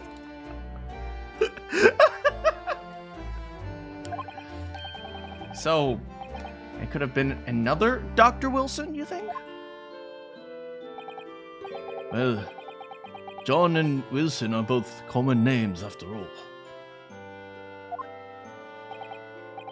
Wait, is he literally saying? Because John and Wilson are common names, I guess Iris's father was another John Wilson. Well, oh, I guess it was that John Wilson over there. Still, probably not best to not mention this to the young lady. That's what we thought, yes. We're back with the donuts! Look, I've got chocolate donuts and cinnamon donuts and sprinkles and lots of sprinkles. They had extra sprinkles, so I added more sprinkles, and there were rainbow sprinkles and chocolate sprinkles, and there were also mayonnaise sprinkles, and that was kind of disgusting. But I ate them still! Oh, they smell delicious, but I'm not going to take the mayonnaise sprinkle. You can have those. Hey, Slippery. I think cinnamon would go very well with the tea they serve here. Don't you, Susie? Yes, I'm sure you're right, Iris. Okay, well. And now Iris puts mayonnaise goes good on a lot of at least Japanese mayonnaise does. American mayonnaise isn't very good. But then again, Japanese mayonnaise is like mostly sugar. So it's sugar, right? Well, it's like super sweet. I haven't seen Judge Jigoku for a while. Have you? Oh right, his stupid laugh.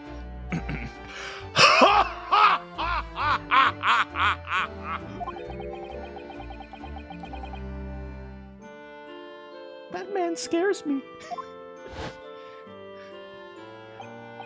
You watched yesterday's VOD, especially the speculation. Look, it was all Iris and Waggy. Stop making him sound. I mean, his laugh is very pronounced. Look, it's not ha ha ha ha ha. It's ha ha ha ha. Now that you mention, I haven't seen him this morning either. I suppose since the symposium's opening was postponed, he'll have gone to explore the great exhibition. That reminds me of something you mentioned yesterday. About Judge Jigoku having once been in the dock himself. Oh right, he tried to defend what's his name? Genshin Impact Asogi. But then he lost the 50-50 and then he like beat people up out of rage or something like that. Yes, it was all tied up with that accursed trial. The closed trial of Kazuma's father. Seishiro was trying to mitigate Genshin Impact's guilt, so he took to the stand to testify. But he lost the 50-50 and did not get bunnies. God damn it. Actually, he broke the witness stand. Oh my. He also said some contemptuous words about the British Empire for which he was charged. Be sure to read this. I'm reading very carefully, don't worry. Even when I don't read things perfectly, I do read them. I make sure. It was just gamer rage while he was thrown in prison. Oh dear, it's worryingly easy to imagine him doing that. Well, it was all right in the end. Was it though? Genshin Impact got executed. He was acquitted, and we returned to Japan together. Thank goodness. Yes, talking of Seishiro, I have a copy of the photograph we took yesterday. Look at Naruto. Look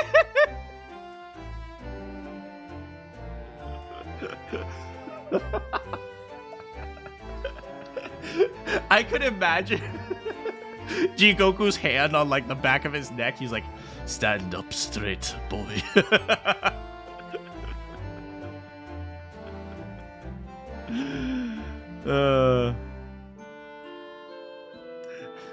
I read things clearly, even though I did accidentally make Kazuma come out. You love the mental image of him smashing the stand. I mean, I'm not sure smashing the stand. I like the idea of him like picking it up and flipping it. Don't look weak in front of the in-laws. Oh. Destruction of government. That would be destruction of government property, huh? What would you be charged for? I mean, you'd probably be charged for like what, public disturbance as well?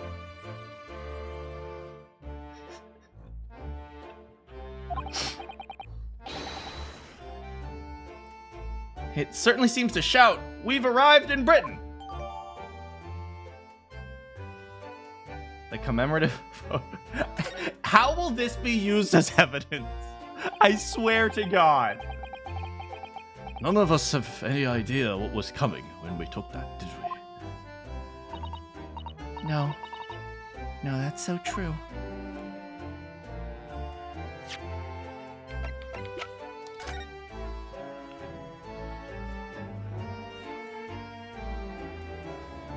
I am watching you, Naruhodo. How will this be used as evidence? Alright, so that's the, I think that's the Mikotoba's emblem. So this must be Jigoku's emblem. Look at its little, like, wheel.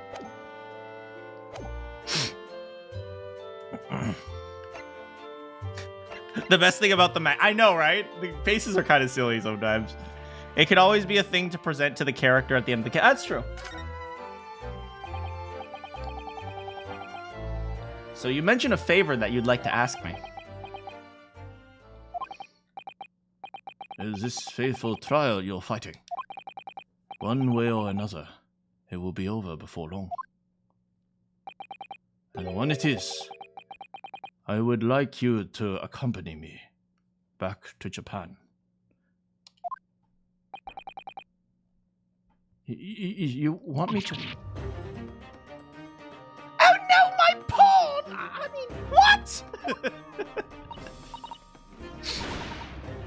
Father, what's the meaning of this? Now, Susato, you should understand. You've seen our court's work firsthand. Japan's judicial system is in its infancy, especially when it comes to the prosecutor. Frickin' Winston Payne's dad. Oh, you mean prosecutor? Ouch. We cannot have bold men running our court. The Supreme Court of Judicature is in desperate need of not bolding men. As soon as possible, we need hair. Urgently, in fact. But I've not even been in London for a year yet. I've read all of Susato's reports. I'm well aware of your extraordinary talent. And having seen you in action with my own eyes, there is no question. You, Naruhodo, are precisely the man our country needs. Full head of hair.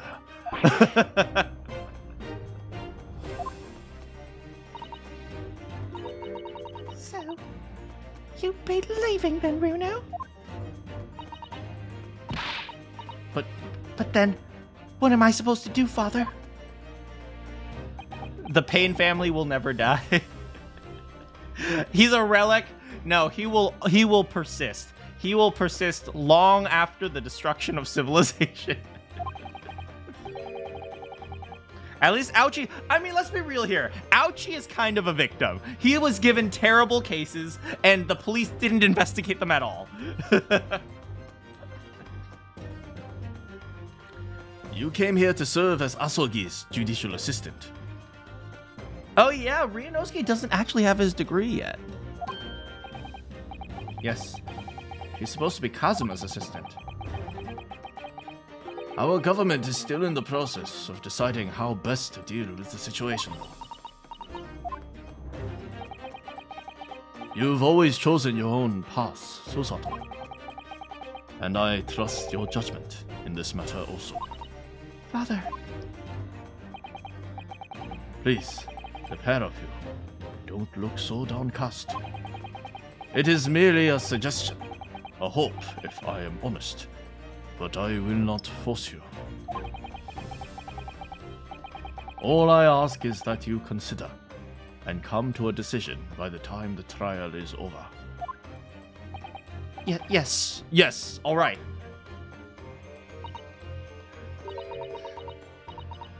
You won't leave. Will you, Runo? Oh no! Oh no! Oh no! Iris!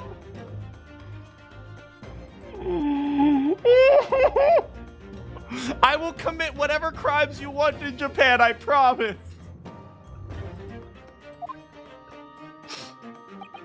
This will expand your criminal network to overseas, Iris. It'll be okay. The thought hasn't even crossed my mind. Up till now, I've just been doing what I believe to be Kazuma's will. But it turns out Kazuma's alive, so we don't need to do that anymore. But it turns out that he's still alive. Yeah.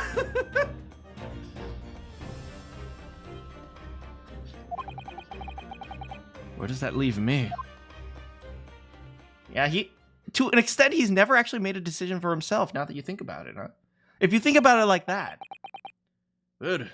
If you excuse me now. I need to telegram the government ministers and the Japanese police with information about Asahi. Of course, Father. Thank you. Please take a mayonnaise donut before you go. No, I do not look forward to the donuts, but I will look forward to next month's installment, Miss Wilson. Oh, good. And please do come back to Baker Street sometime, won't you? I'll use you as my criminal underlings. I insist. Otherwise, I'll shoot you. I would be delighted. Best of luck for tomorrow, Naruhodo. And give my suggestion your full consideration, won't you? I mean, I will be real here. It's actually very kind of him to just give a suggestion rather than saying, like, you know, trying to coerce him. I mean, to an extent, you can say anything is coercion, but he did it in a very graceful way. Eugene is like, Ryunosuke, I do not want to eat this donut. Please help me. going back home?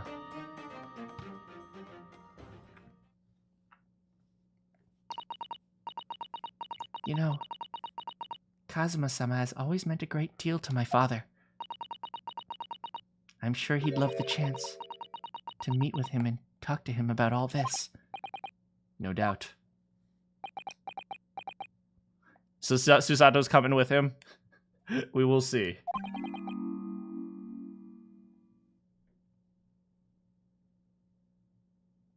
Asashin. Alright. Hold on, who is this? Not you, you're in jail. Not you. This place is too fancy for Gina. No, no, no, no, no, no, no, no, no, no, no. I mean, the only person that could be is Assassin? Of course, it's so obvious. How could I have neglected the possibility?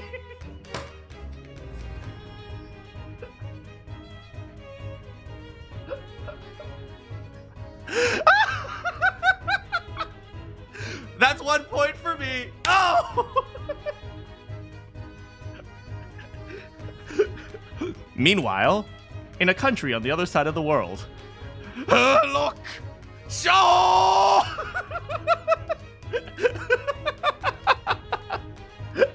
I'm on a streak right now. Predictions after predictions. Let's go. Mr. Sholmes! Hurley, where have you been? Why, I joined you all for tea, of course. What an extraordinary question. I didn't notice you at all. No matter. Anyway, more pressing concerns. Mr. Naruhodo. Yes? I must dispatch a telegram to your country at once. It is a matter of much urgency. To Japan? Something bad happens to Natsume in England, and something bad happens to Natsume in Japan every time Herlock is mentioned. Tell me, to whom or can I entrust this task? Quickly, who?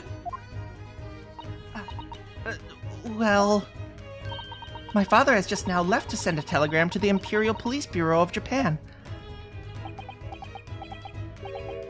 I see. Well, he looked reliable enough for a bearded fellow.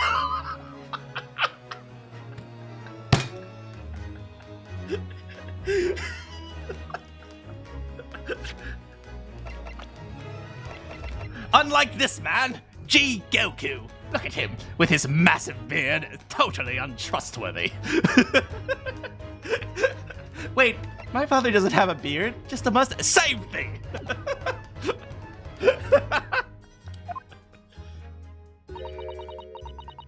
I don't think what father sports can be considered a beard.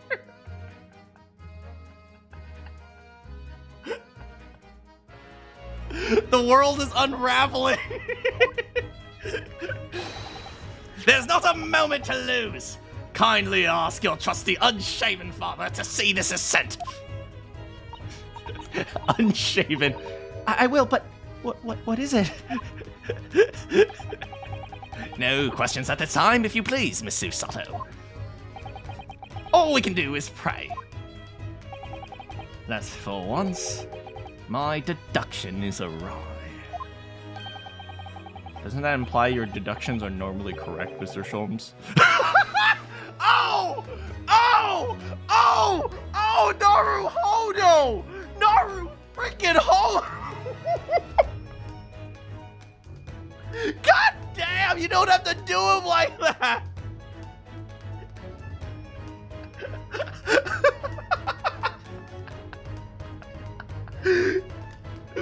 Now then!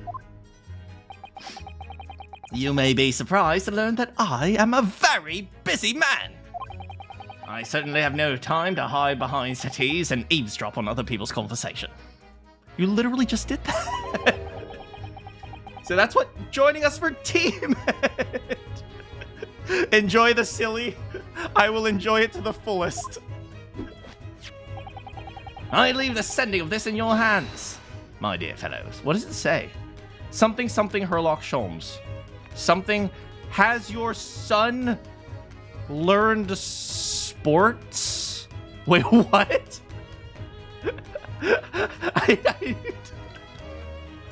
Has your son learned sports? Herlock Sholmes. No, I need to zoom in. And off he goes. Wait, Mr. Sholmes! He just sort of ran off, didn't he? And left the unpaid bill for his tea behind. Wait, we're paying. I thought these refreshments were complimentary.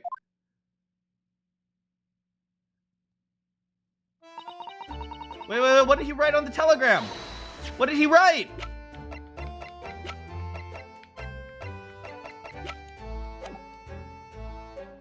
I must catch up with Father at the telegram office at once. And I'll run and call us a cab straight away. Nothing's free in a hotel, that's true. They already invented the minibar. And there was me thinking everyone would be clamoring to pay Mr. Sholmes' bill. Well, rip in peace me.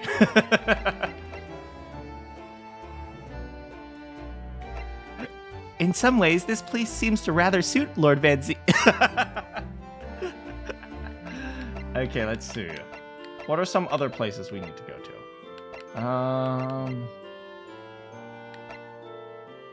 This is the prison. This place is thick with dust. Oh, maybe we should go back to Vigil at some point. And we can visit Kazuma as well. So let's do Vigil first.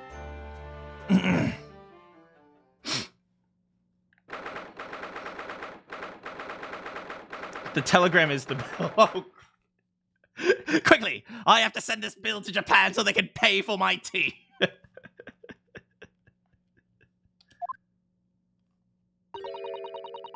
This is the ward where Mr. Vigil was brought, apparently.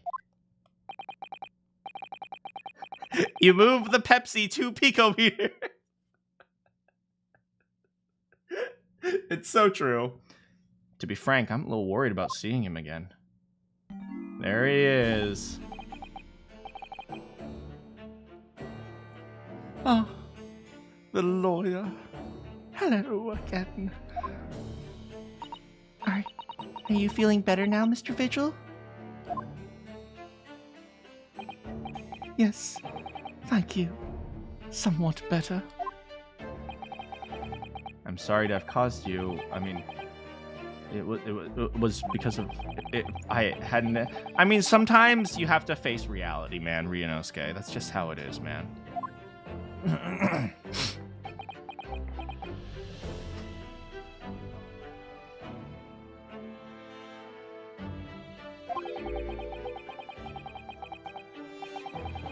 The prosecutor was here just until a few moments ago. You just missed him. Oh, Kazuma beat us to it.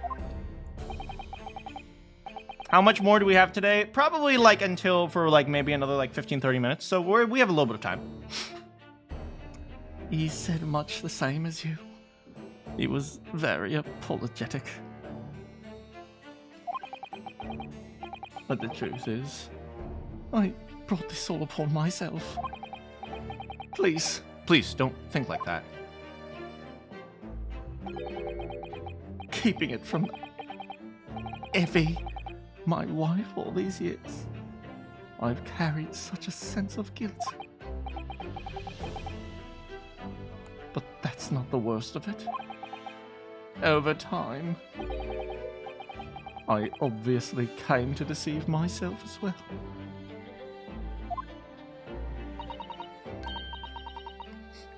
If there was a man, could you imagine a Magatama in this series, in the British series, man? There would be locks everywhere. Do you mean about your dismissal? Looking back now,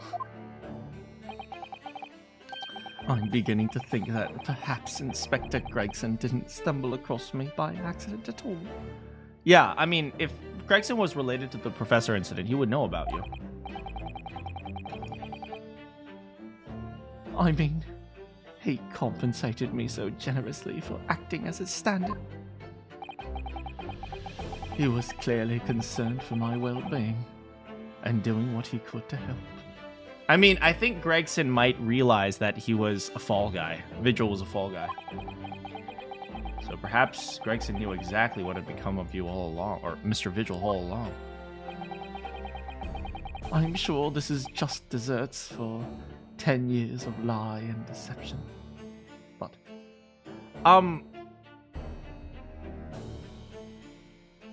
just totally random. I was about 2 weeks younger than I was now. It was only 2 weeks ago that I realized that the just in just desserts was short for justice. I thought like, I thought the reason why just desserts meant karma was because desserts made you fat. I didn't realize it was just dessert. I knew it meant karma, but I never really thought it through. I was like, oh yeah, that makes sense. It's just because, like, you know, when you eat desserts, you feel guilty about it, right? Right? When people eat dessert, they're like, oh, I shouldn't have eaten that. Now I'm gonna get fat. Right? That's how I feel every time I have a milkshake.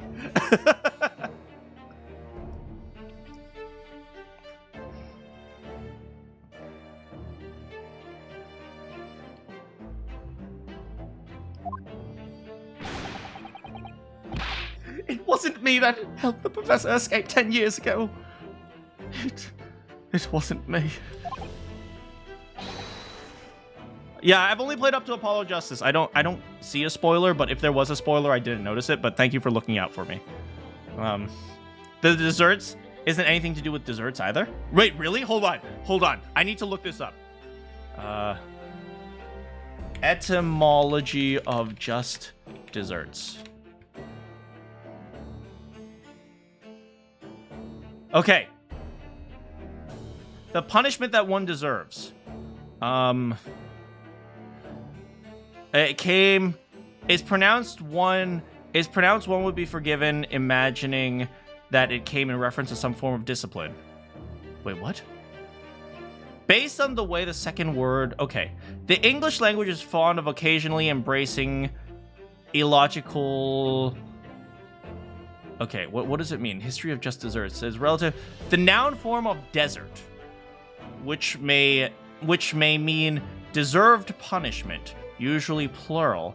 The quality of fact of meriting reward or punishment, or... Okay, so it's not dessert. It's not like dessert. It's not like sweets. It has nothing to do with desert or dessert, okay? Dessert comes from the French word deservir, which means to deserve. Oh my god! Oh my god! Vigil's having a mental breakdown because of my etymology. Okay, listen. This is actually blowing my mind. Just desserts is short for the justice that one deserves. Oh my god. Oh my god.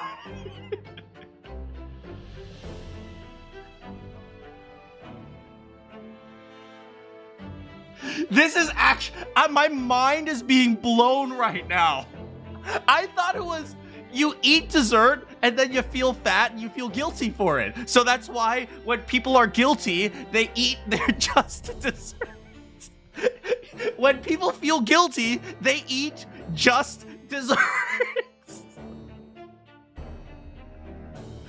But it's actually short for the justice that one deserves. Oh my god, oh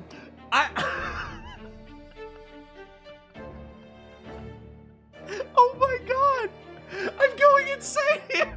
No, they must be desserts. I've eaten so many pies. Of course it's just my just desserts. Every morning, I wake up and I eat just dessert.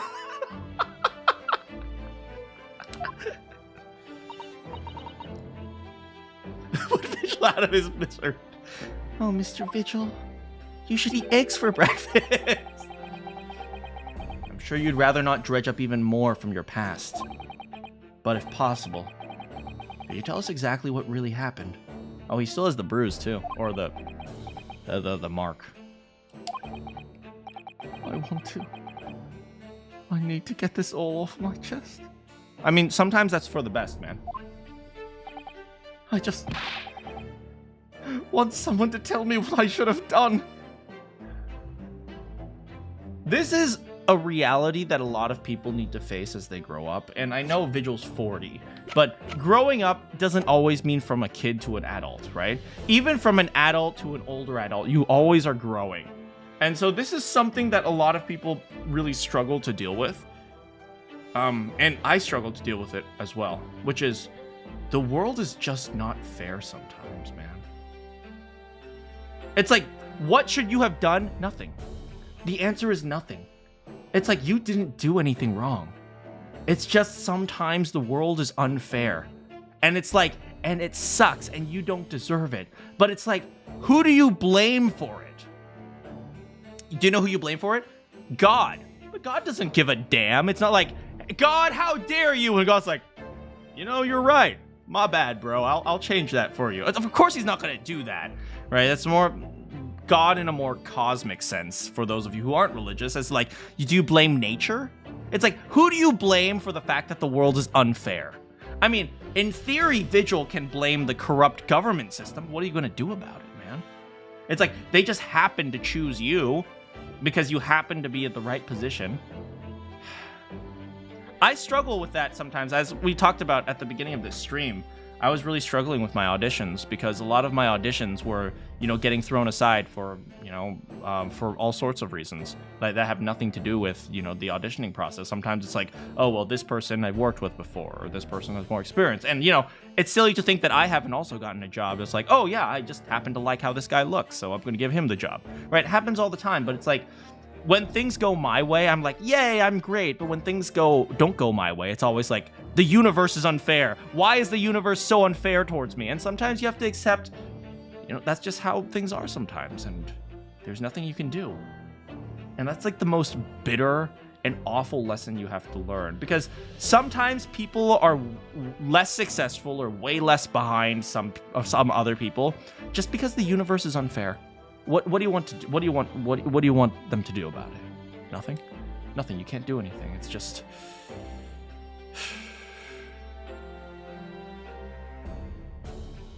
it's just hard, man. Sometimes it's just hard.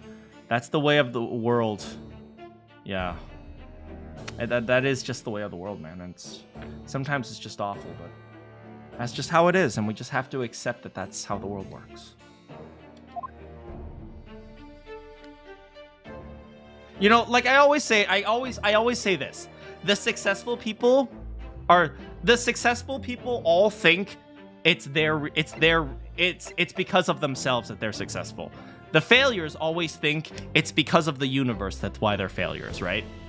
And to a large extent, that's very true. That's a very true statement, right? It's like sometimes the universe works out and then the successful people can like succeed. And like, you know, sometimes the people who end up getting destroyed like Vigil, it's like sometimes it is the universe's fault. But the world's just unfair, man.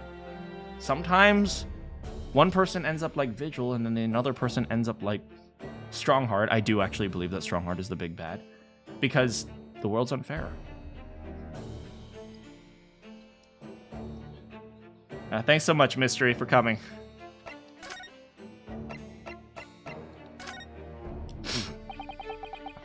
Inspector Gregson was obviously engaged in a special operation of sorts.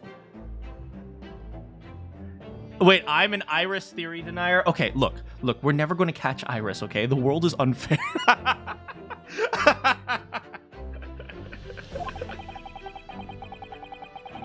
He was investigating something that even Scotland Yard couldn't know about. Details of the Reaper's marks, yes. It was when he had to carry out those investigations that I would take his identification and impersonate him. You pretended to be an inspector and carry out investigations? No, never! A common street peddler couldn't possibly carry out a proper police investigation. All I would do is go to the specified location and make a little hoo-ha. Just something to leave an impression, so everyone there would think a detective called Gregson was here. So, why didn't you wear a fake mustache? That's a very good point. I really should have. So that's why you were doing that on the day prior to the incident? Yes.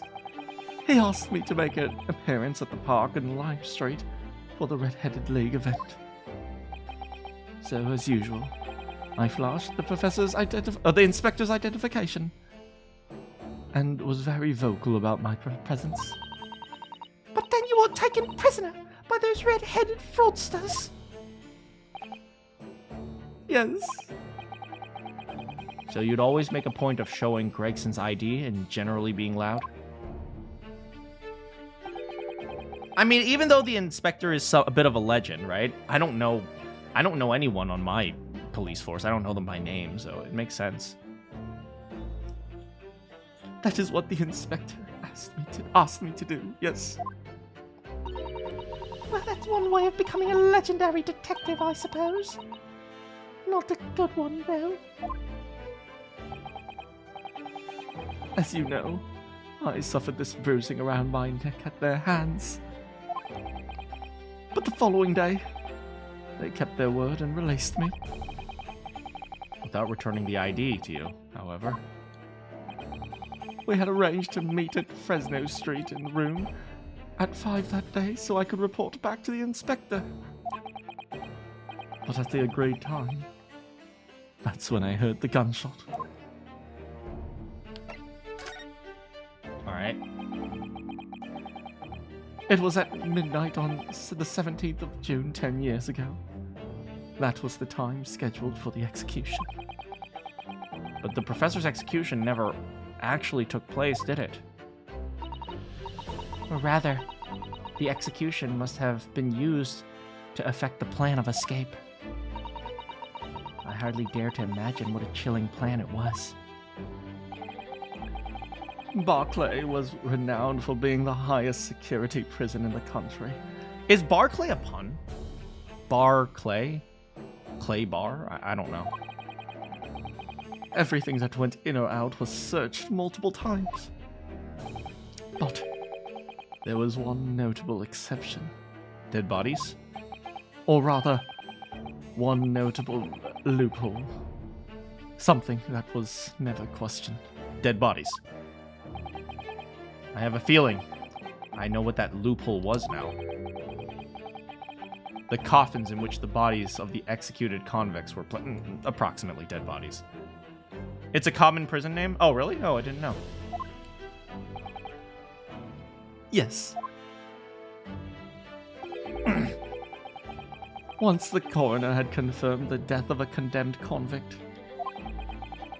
the body was taken in its coffin for immediate burial. Burial? Burial? Whatever.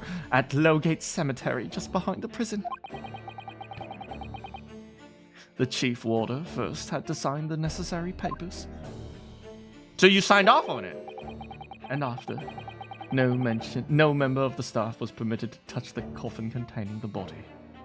I mean, that does make sense to an extent, because dead bodies have diseases, right? The moment a body dies, it starts rotting, right? So it does make sense that, like, you know, if a body is dead, you don't search it. You just leave it in the coffin and just don't touch it.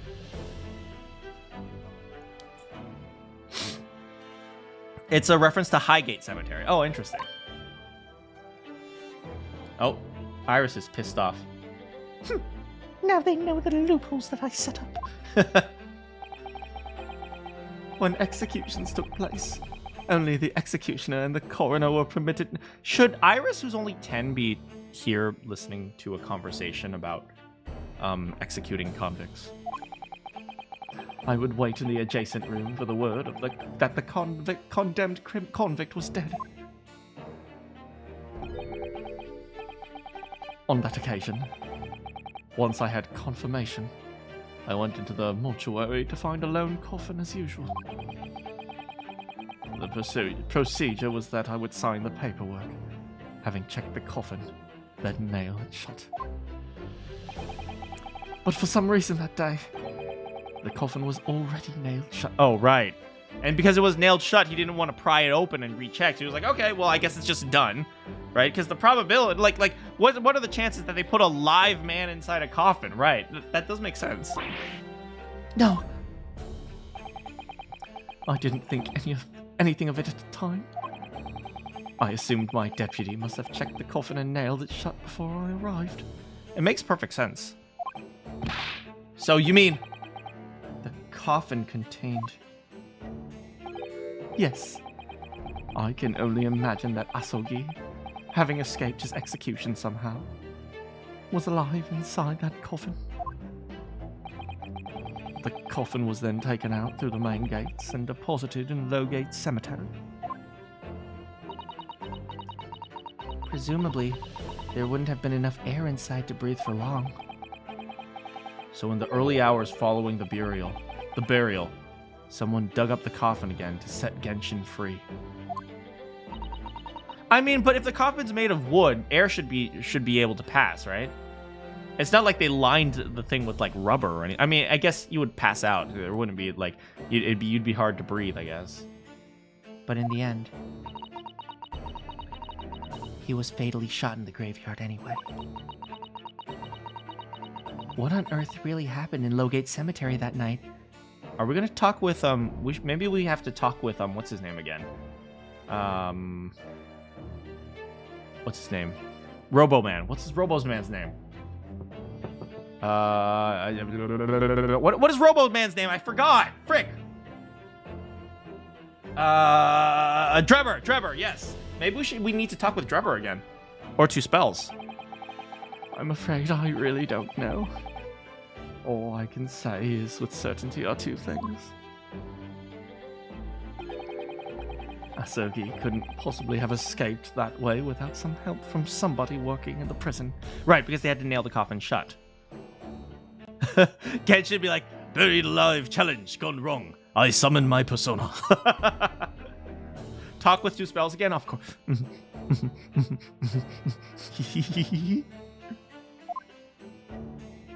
And that somebody was not me. So it was probably, what's her name? Scythe. Seath. CF.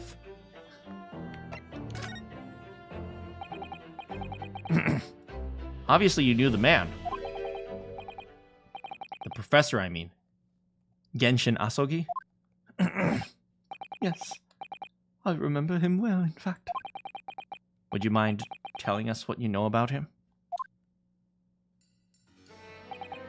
Well, having been condemned to death as he was, any contact I had with the man was short, obviously. After that trial, which was carried out behind closed doors, attended only by elite members of the judiciary. Did you attend? You carry out the executions, but we don't know if he attended the trial. They called for his execution to be carried out at the earliest possible opportunity.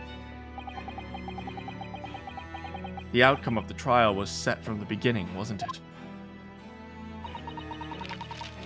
It was a time of delicate diplomacy, when Britain and Japan were in the process of signing an important treaty. That meant this potentially destabilizing case had to be dealt with swiftly and discreetly. The man had less than a week in total. As I was the chief warder, I oversaw his short stay in the cells until this final hour. I remember being struck deeply by his noble character and incredible resilience. What do you mean exactly? He was a killer of many men, but he was always quiet and polite. He was a gentleman and a man of intellect. In fact, I couldn't bring myself to believe what he'd done, so I asked him one day.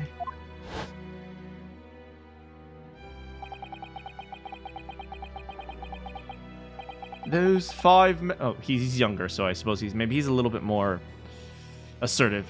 Those 5 members of the aristocracy whose lives were taken. Were you really responsible?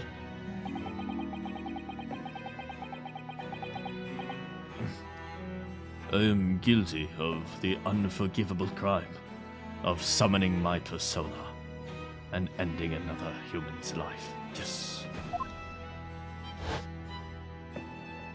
So he confessed.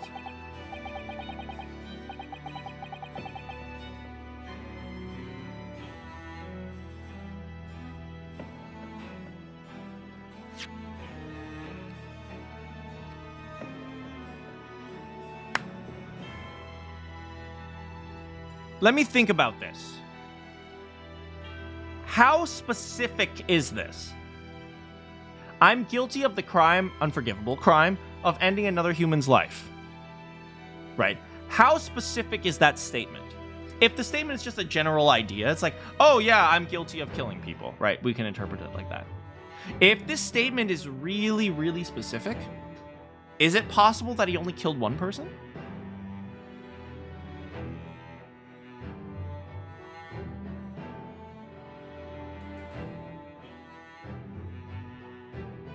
Is it possible that he killed one person, but took the fall for 4 others? Then he would still be guilty of murder in theory, but... I don't know how much we can judge this statement, right? It's not clear to me. It could mean... Right, I'm keeping this in the back of my head. But if... Let's look at it like this. Let's look at it like this. If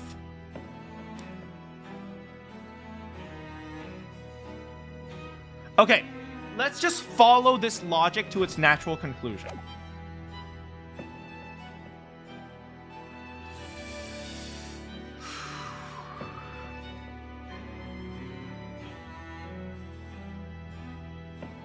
We need paint.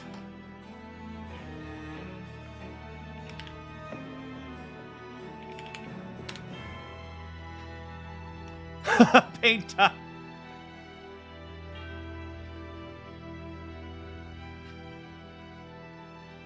Alright, so this time it's not a timeline. Well, it is kind of a time, but it's more of a thought perspective, okay?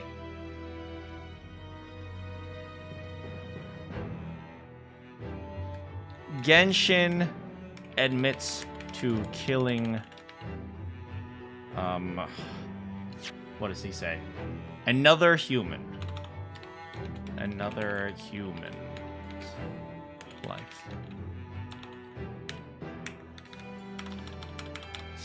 And ending.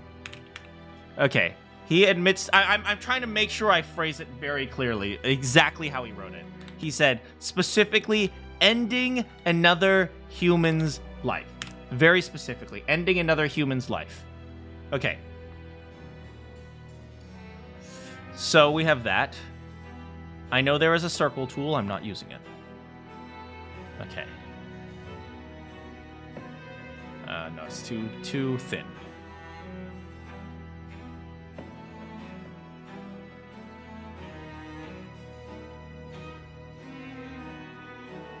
You're listening?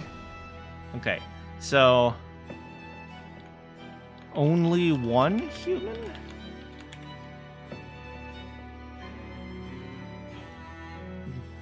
Generally killing humans.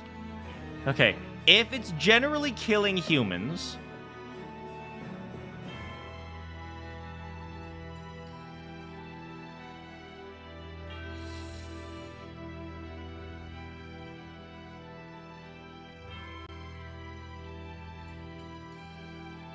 Alright, let's do it like this. So generally killing humans. Then that would mean... he's the professor.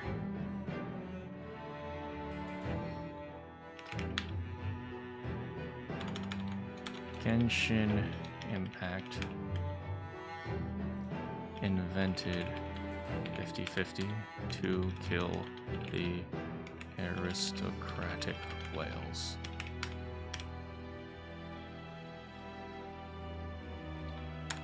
AKA Professor Impact Asogi.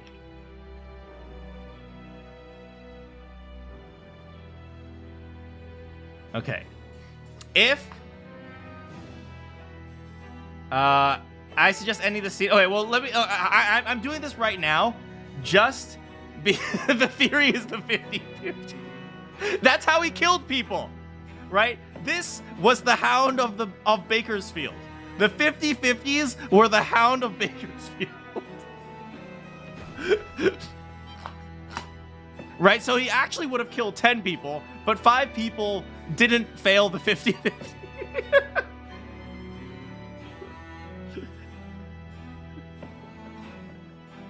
Okay. Next question is, what if it was only one human? This is actually the important one.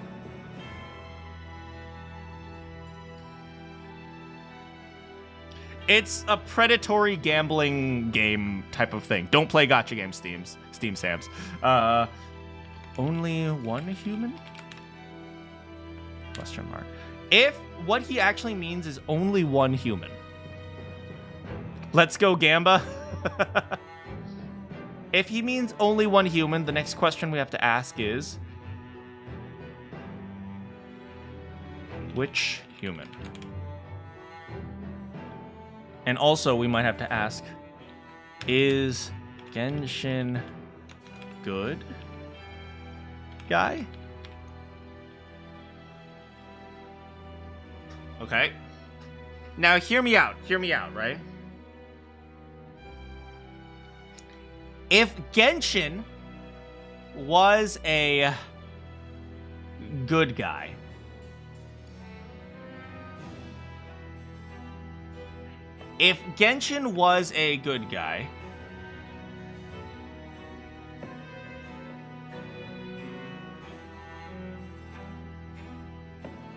but he killed someone, who would he kill? He would kill the bad guy.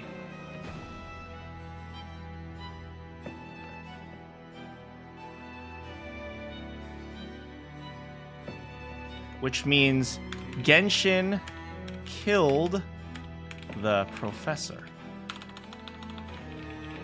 Because that would be the bad guy that he killed. Well, does killing corrupt preclude him from good guys? Well, I mean, good guy, that's why good guy is in quotes here. Because the concept of good is vague here. So I'm not, but he would kill the bad guy, right? Which means if he only killed one human, the logical conclusion is he specifically killed the professor. So, I believe, just based on this one statement alone, if Genshin Impact isn't the professor, he killed the professor. Good and evil is a point of view. From my point of view, the Jedi are evil.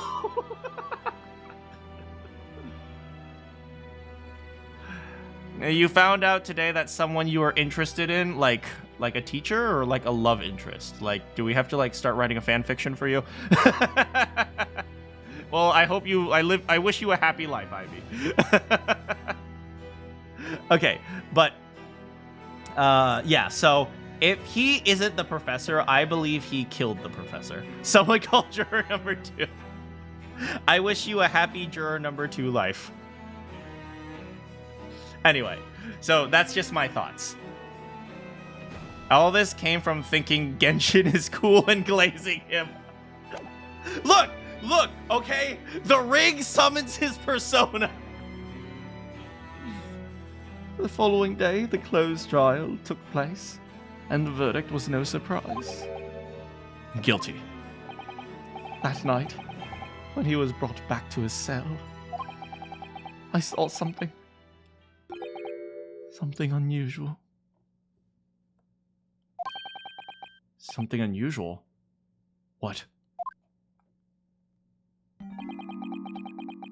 The last will and testament of Genshin Asoki. He wrote a will?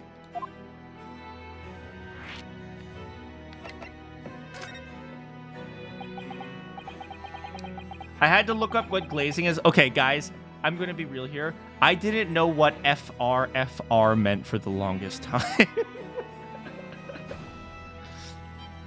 As I said, it was on the night following his trial, after he'd been found guilty.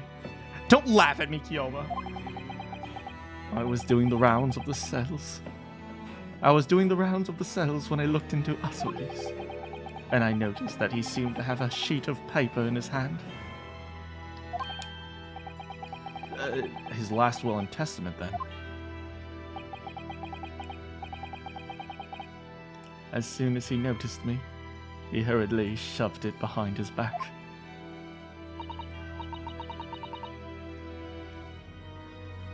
Randy says, Wow. That's a sentence. But why do you find that unusual? Isn't it normal for a man to pen a will when he knows he's going to die? Yes, that's true. But there were special conditions to Asogi's incarceration, you see. What sort of conditions? Well, even though he was held in a cell designed for condemned inmates, he was allowed to keep his personal effects with him, with one exception. He was allowed all his things? I mean, that's not all that different from Jezal Brett. Of course, he'd been convicted of killing 5 members of the aristocracy. But at the same time, he was a guest in our country from the Empire of Japan. The powers that be were determined that his final days shouldn't be needlessly uncomfortable. And what was the exception you mentioned to the personal effects? That's the point. He wasn't permitted to have writing material. Why? That's such a weird reason. Specifically, no pens or paper. You see, he was a master of killing with pen ink. Why? So, he was preventing... Oh, he was prevented from leaving any written record. That kind of makes sense. He doesn't want anyone to know what happened, obviously, because, you know, they had to cover up the entire thing. Yes. That was the long and short of it. I had no idea where he obtained the paper. He had the death note, that's why, of course.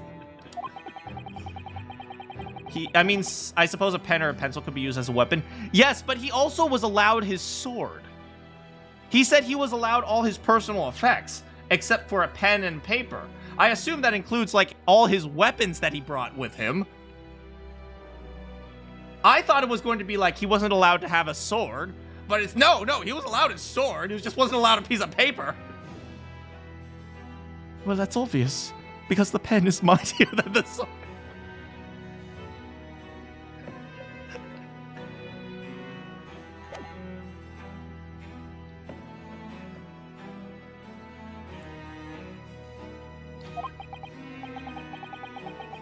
So, as I said, he hid the paper behind his back, and then pleaded with me. What did you just hide behind your back? Please, turn a blind eye. This is my lifeline. But you know it's against the rules. You're the only person who's seen. If you just agree to keep quiet. All right, then. But what's on that paper? My last will and testament. This will is the only weapon I have left now. Remember, snitches get stitches.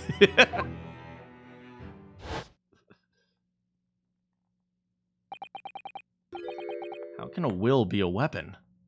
How can a pen be a weapon? Good point. So I pretended I'd seen nothing, and I let him keep his will. Oh, Vigil's a good guy, man. But then, later, it just seemed to vanish without a trace. What do you mean it vanished? It would seem this isn't the end of the story of this mysterious will. Look, I will change one of the options so you can interrogate me more. I was the only person who saw Asogi's will, but somehow it disappeared. It was after Asogi's execution. Which was actually an elaborate jailbreak. The warders gathered up Asogi's possessions that were in his cell. They were all to be sent back to his family home in Japan, you see. To poor Kazuma-sama.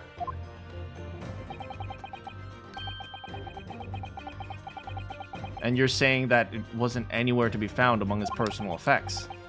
The will, I mean. That's right. Though I didn't search through them myself. But Governor Caden was livid. He was screaming, "It can I have disappeared completely." That was a really awful,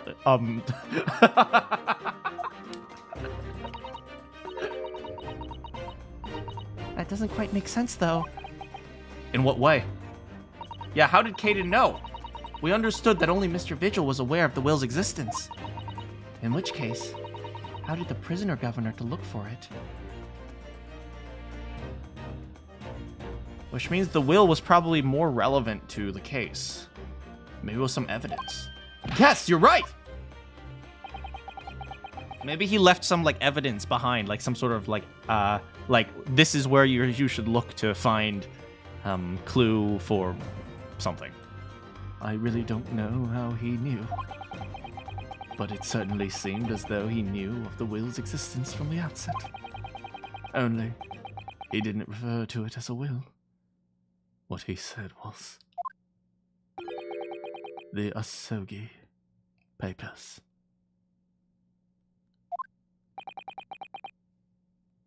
The Asogi Papers. I really can't tell you anything of the subsequent events. Hey, Indigo. No worries. It's all gonna be left online. And hopefully you can make it tomorrow. Because, well, of what happened. Your dismissal. And the way you blocked it off. The Among Us pit. Get out. I'd forgotten this all until this day. I don't suppose it's relevant to the case, though. What did you miss? Well, it turns out that Genshin Impact Asogi can summon personas. None of this will make sense without the context. Oh my god.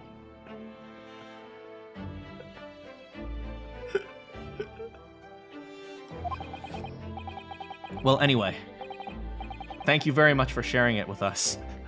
Oh, also, yeah, Barack is, he's confirmed to be a weeb, and that's why he hates the Japanese. And Iris puts mayonnaise on donuts. We're very grateful.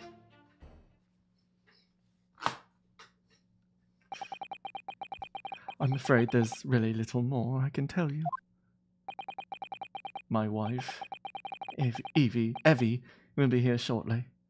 So I do hope I don't appear rude, but... No, not at all. Thank you again. You deserve a better life, buddy. You let a dude keep his will, man. Come on, there's no... I know it's against the rules, but... Man, the point of rules is to, you know, enforce a... It's to enforce ideas, not to enforce, like, a letter, man. So I think you did okay. Love the implication that Daly doesn't know. He just calls her juror number 2. But what will become of you now? Well, impersonating a police officer is a criminal offense, of course. I imagine that once I've fully recovered, I shall be arrested.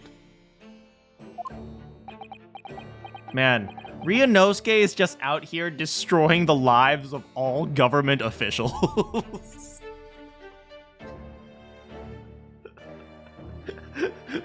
No! Ryunosuke, don't flip over that rock! It's a government conspiracy.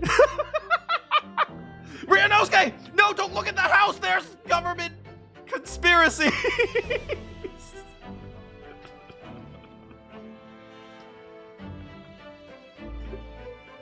Ryunosuke, stop breathing, or you'll reveal a government conspiracy. Oh. At this point, it's just like... At this point, he lives and breathes government conspiracies.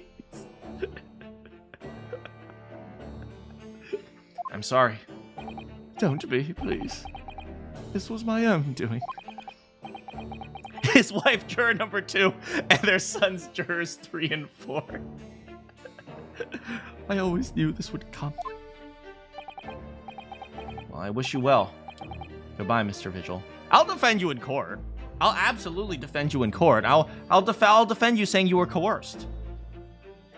It's like you just casually reveal the fact that everyone in Britain is a zombie.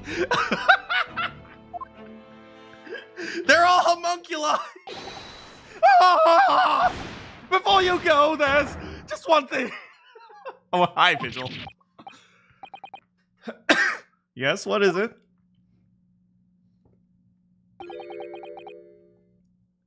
The Asogi papers.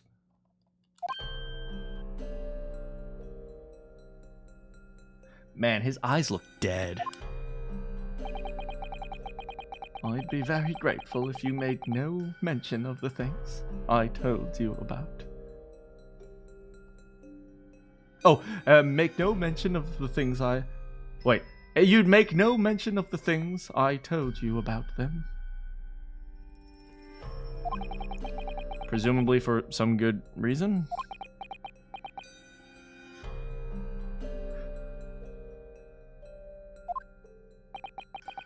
It's my understanding their very existence is a closely guarded secret. Naruto busts out the window. I've discovered another government secret, everyone!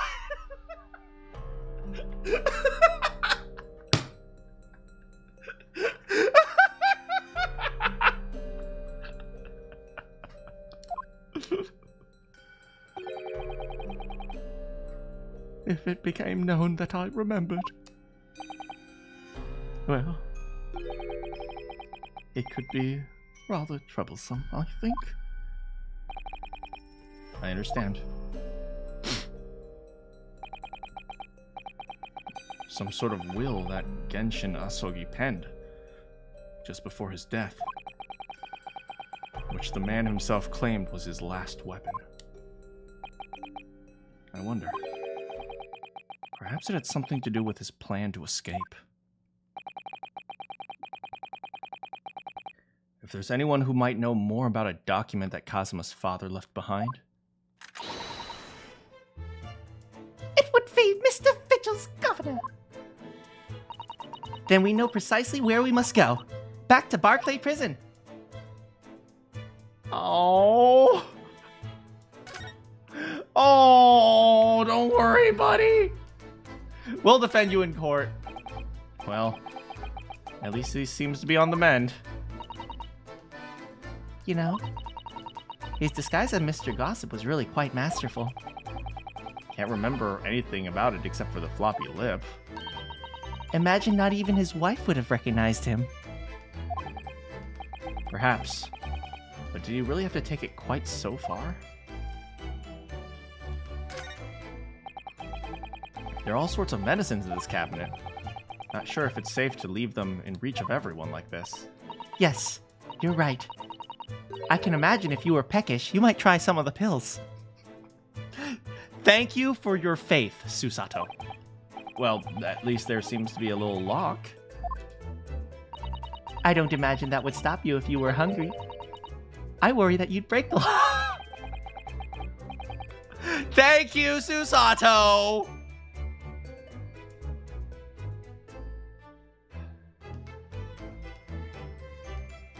Will Naruhodo ever stop revealing government secrets? Find out next time.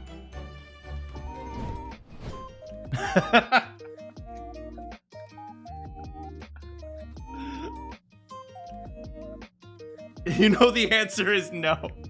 He's gonna have a hell of a time explaining. And then they put a dog collar on me. Oh, a dog collar!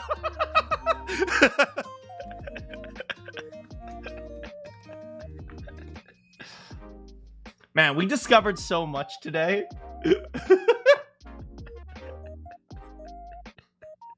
We discovered so much today. We discovered mayonnaise donuts. We discovered that personas existed in the 1800s.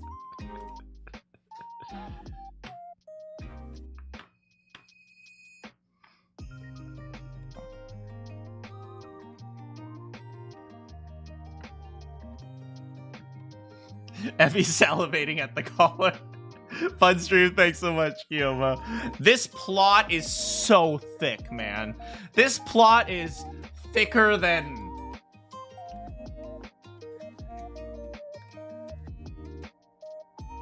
I don't know, what is thick?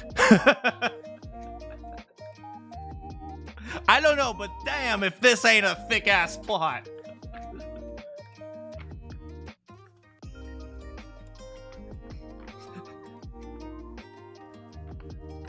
Thicker than Zenless Zone Zero thighs.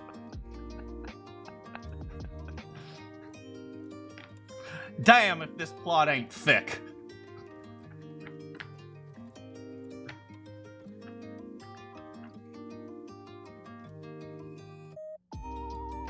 All your chargers are breaking. Dang. I mean, you should invest in some high quality wires, and then you never have to buy another charger again. I actually use a wireless charger. I don't know if it's like, I just put my phone on top of it and it goes beep and it starts charging. Am I gonna update my flowchart with the Asogi paper information? I'll probably do that next time. But I don't think it changes that much because we don't know what's on the Asogi papers other than it's like, and I wish that I could see my son one last time. By the way, Kazuma, if you're reading this, the clues to solving this case are located in locker number 13 in Baker Street.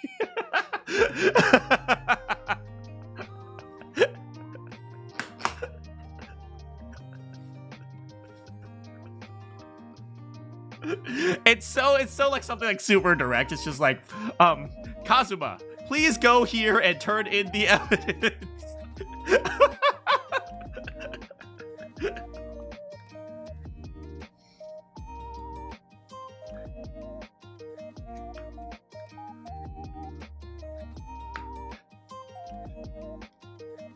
You'll want to point out that Vigil said, please don't tell anyone what I said about the Asogi papers.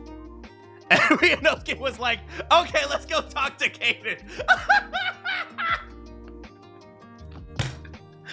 That is so true.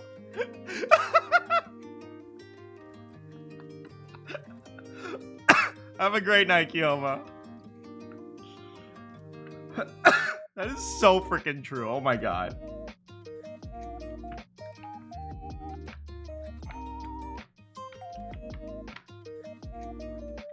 Ryunosuke's like a honey badger. That is so true. Oh my goodness, you're absolutely right. Yeah, Ryunosuke can never stop revealing government secrets. You're gonna clip that part about casually theorizing the Asogi papers. No, you find the Asogi papers and it says the last will and testament of Genshin Asogi, and it starts as, it was Iris, my daughter. I was like, oh no, I was right. It was Iris, my daughter. She was the professor. She was half Japanese. That's where she got the pink hair.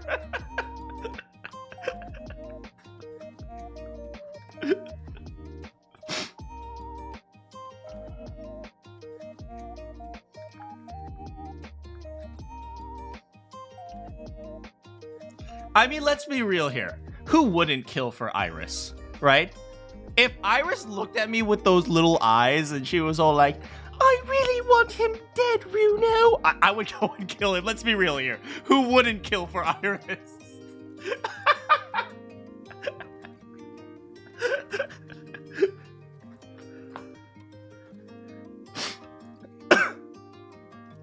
That's what makes her the ultimate mastermind.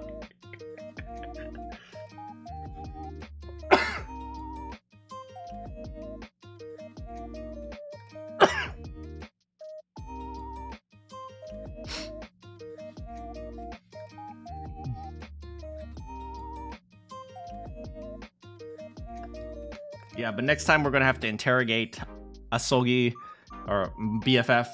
We're gonna have to interrogate, what's his name? Kaden. Yeah, we have a lot of interrogating to do. Well, I guess not interrogating, interviewing, collecting testimony. I don't know. I don't know what you would call it. Questioning, maybe just questioning. Bruno, please kill that man. I'll give you a hug. Okay, he got to die now. Maybe investigating. I'm really sad, Bruno. That mean man said I was short. Are Danae ready for that Scottish accent?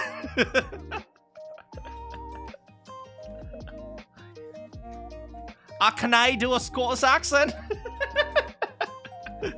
Will I get pants next time? Hopefully, I will be out of the shower for more than 10 minutes before stream starts.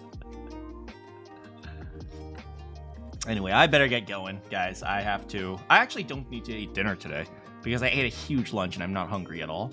But yeah, I'm going to get going. Hopefully, I can go to bed early today. Maybe I can go to bed before midnight, guys. It's going to be amazing.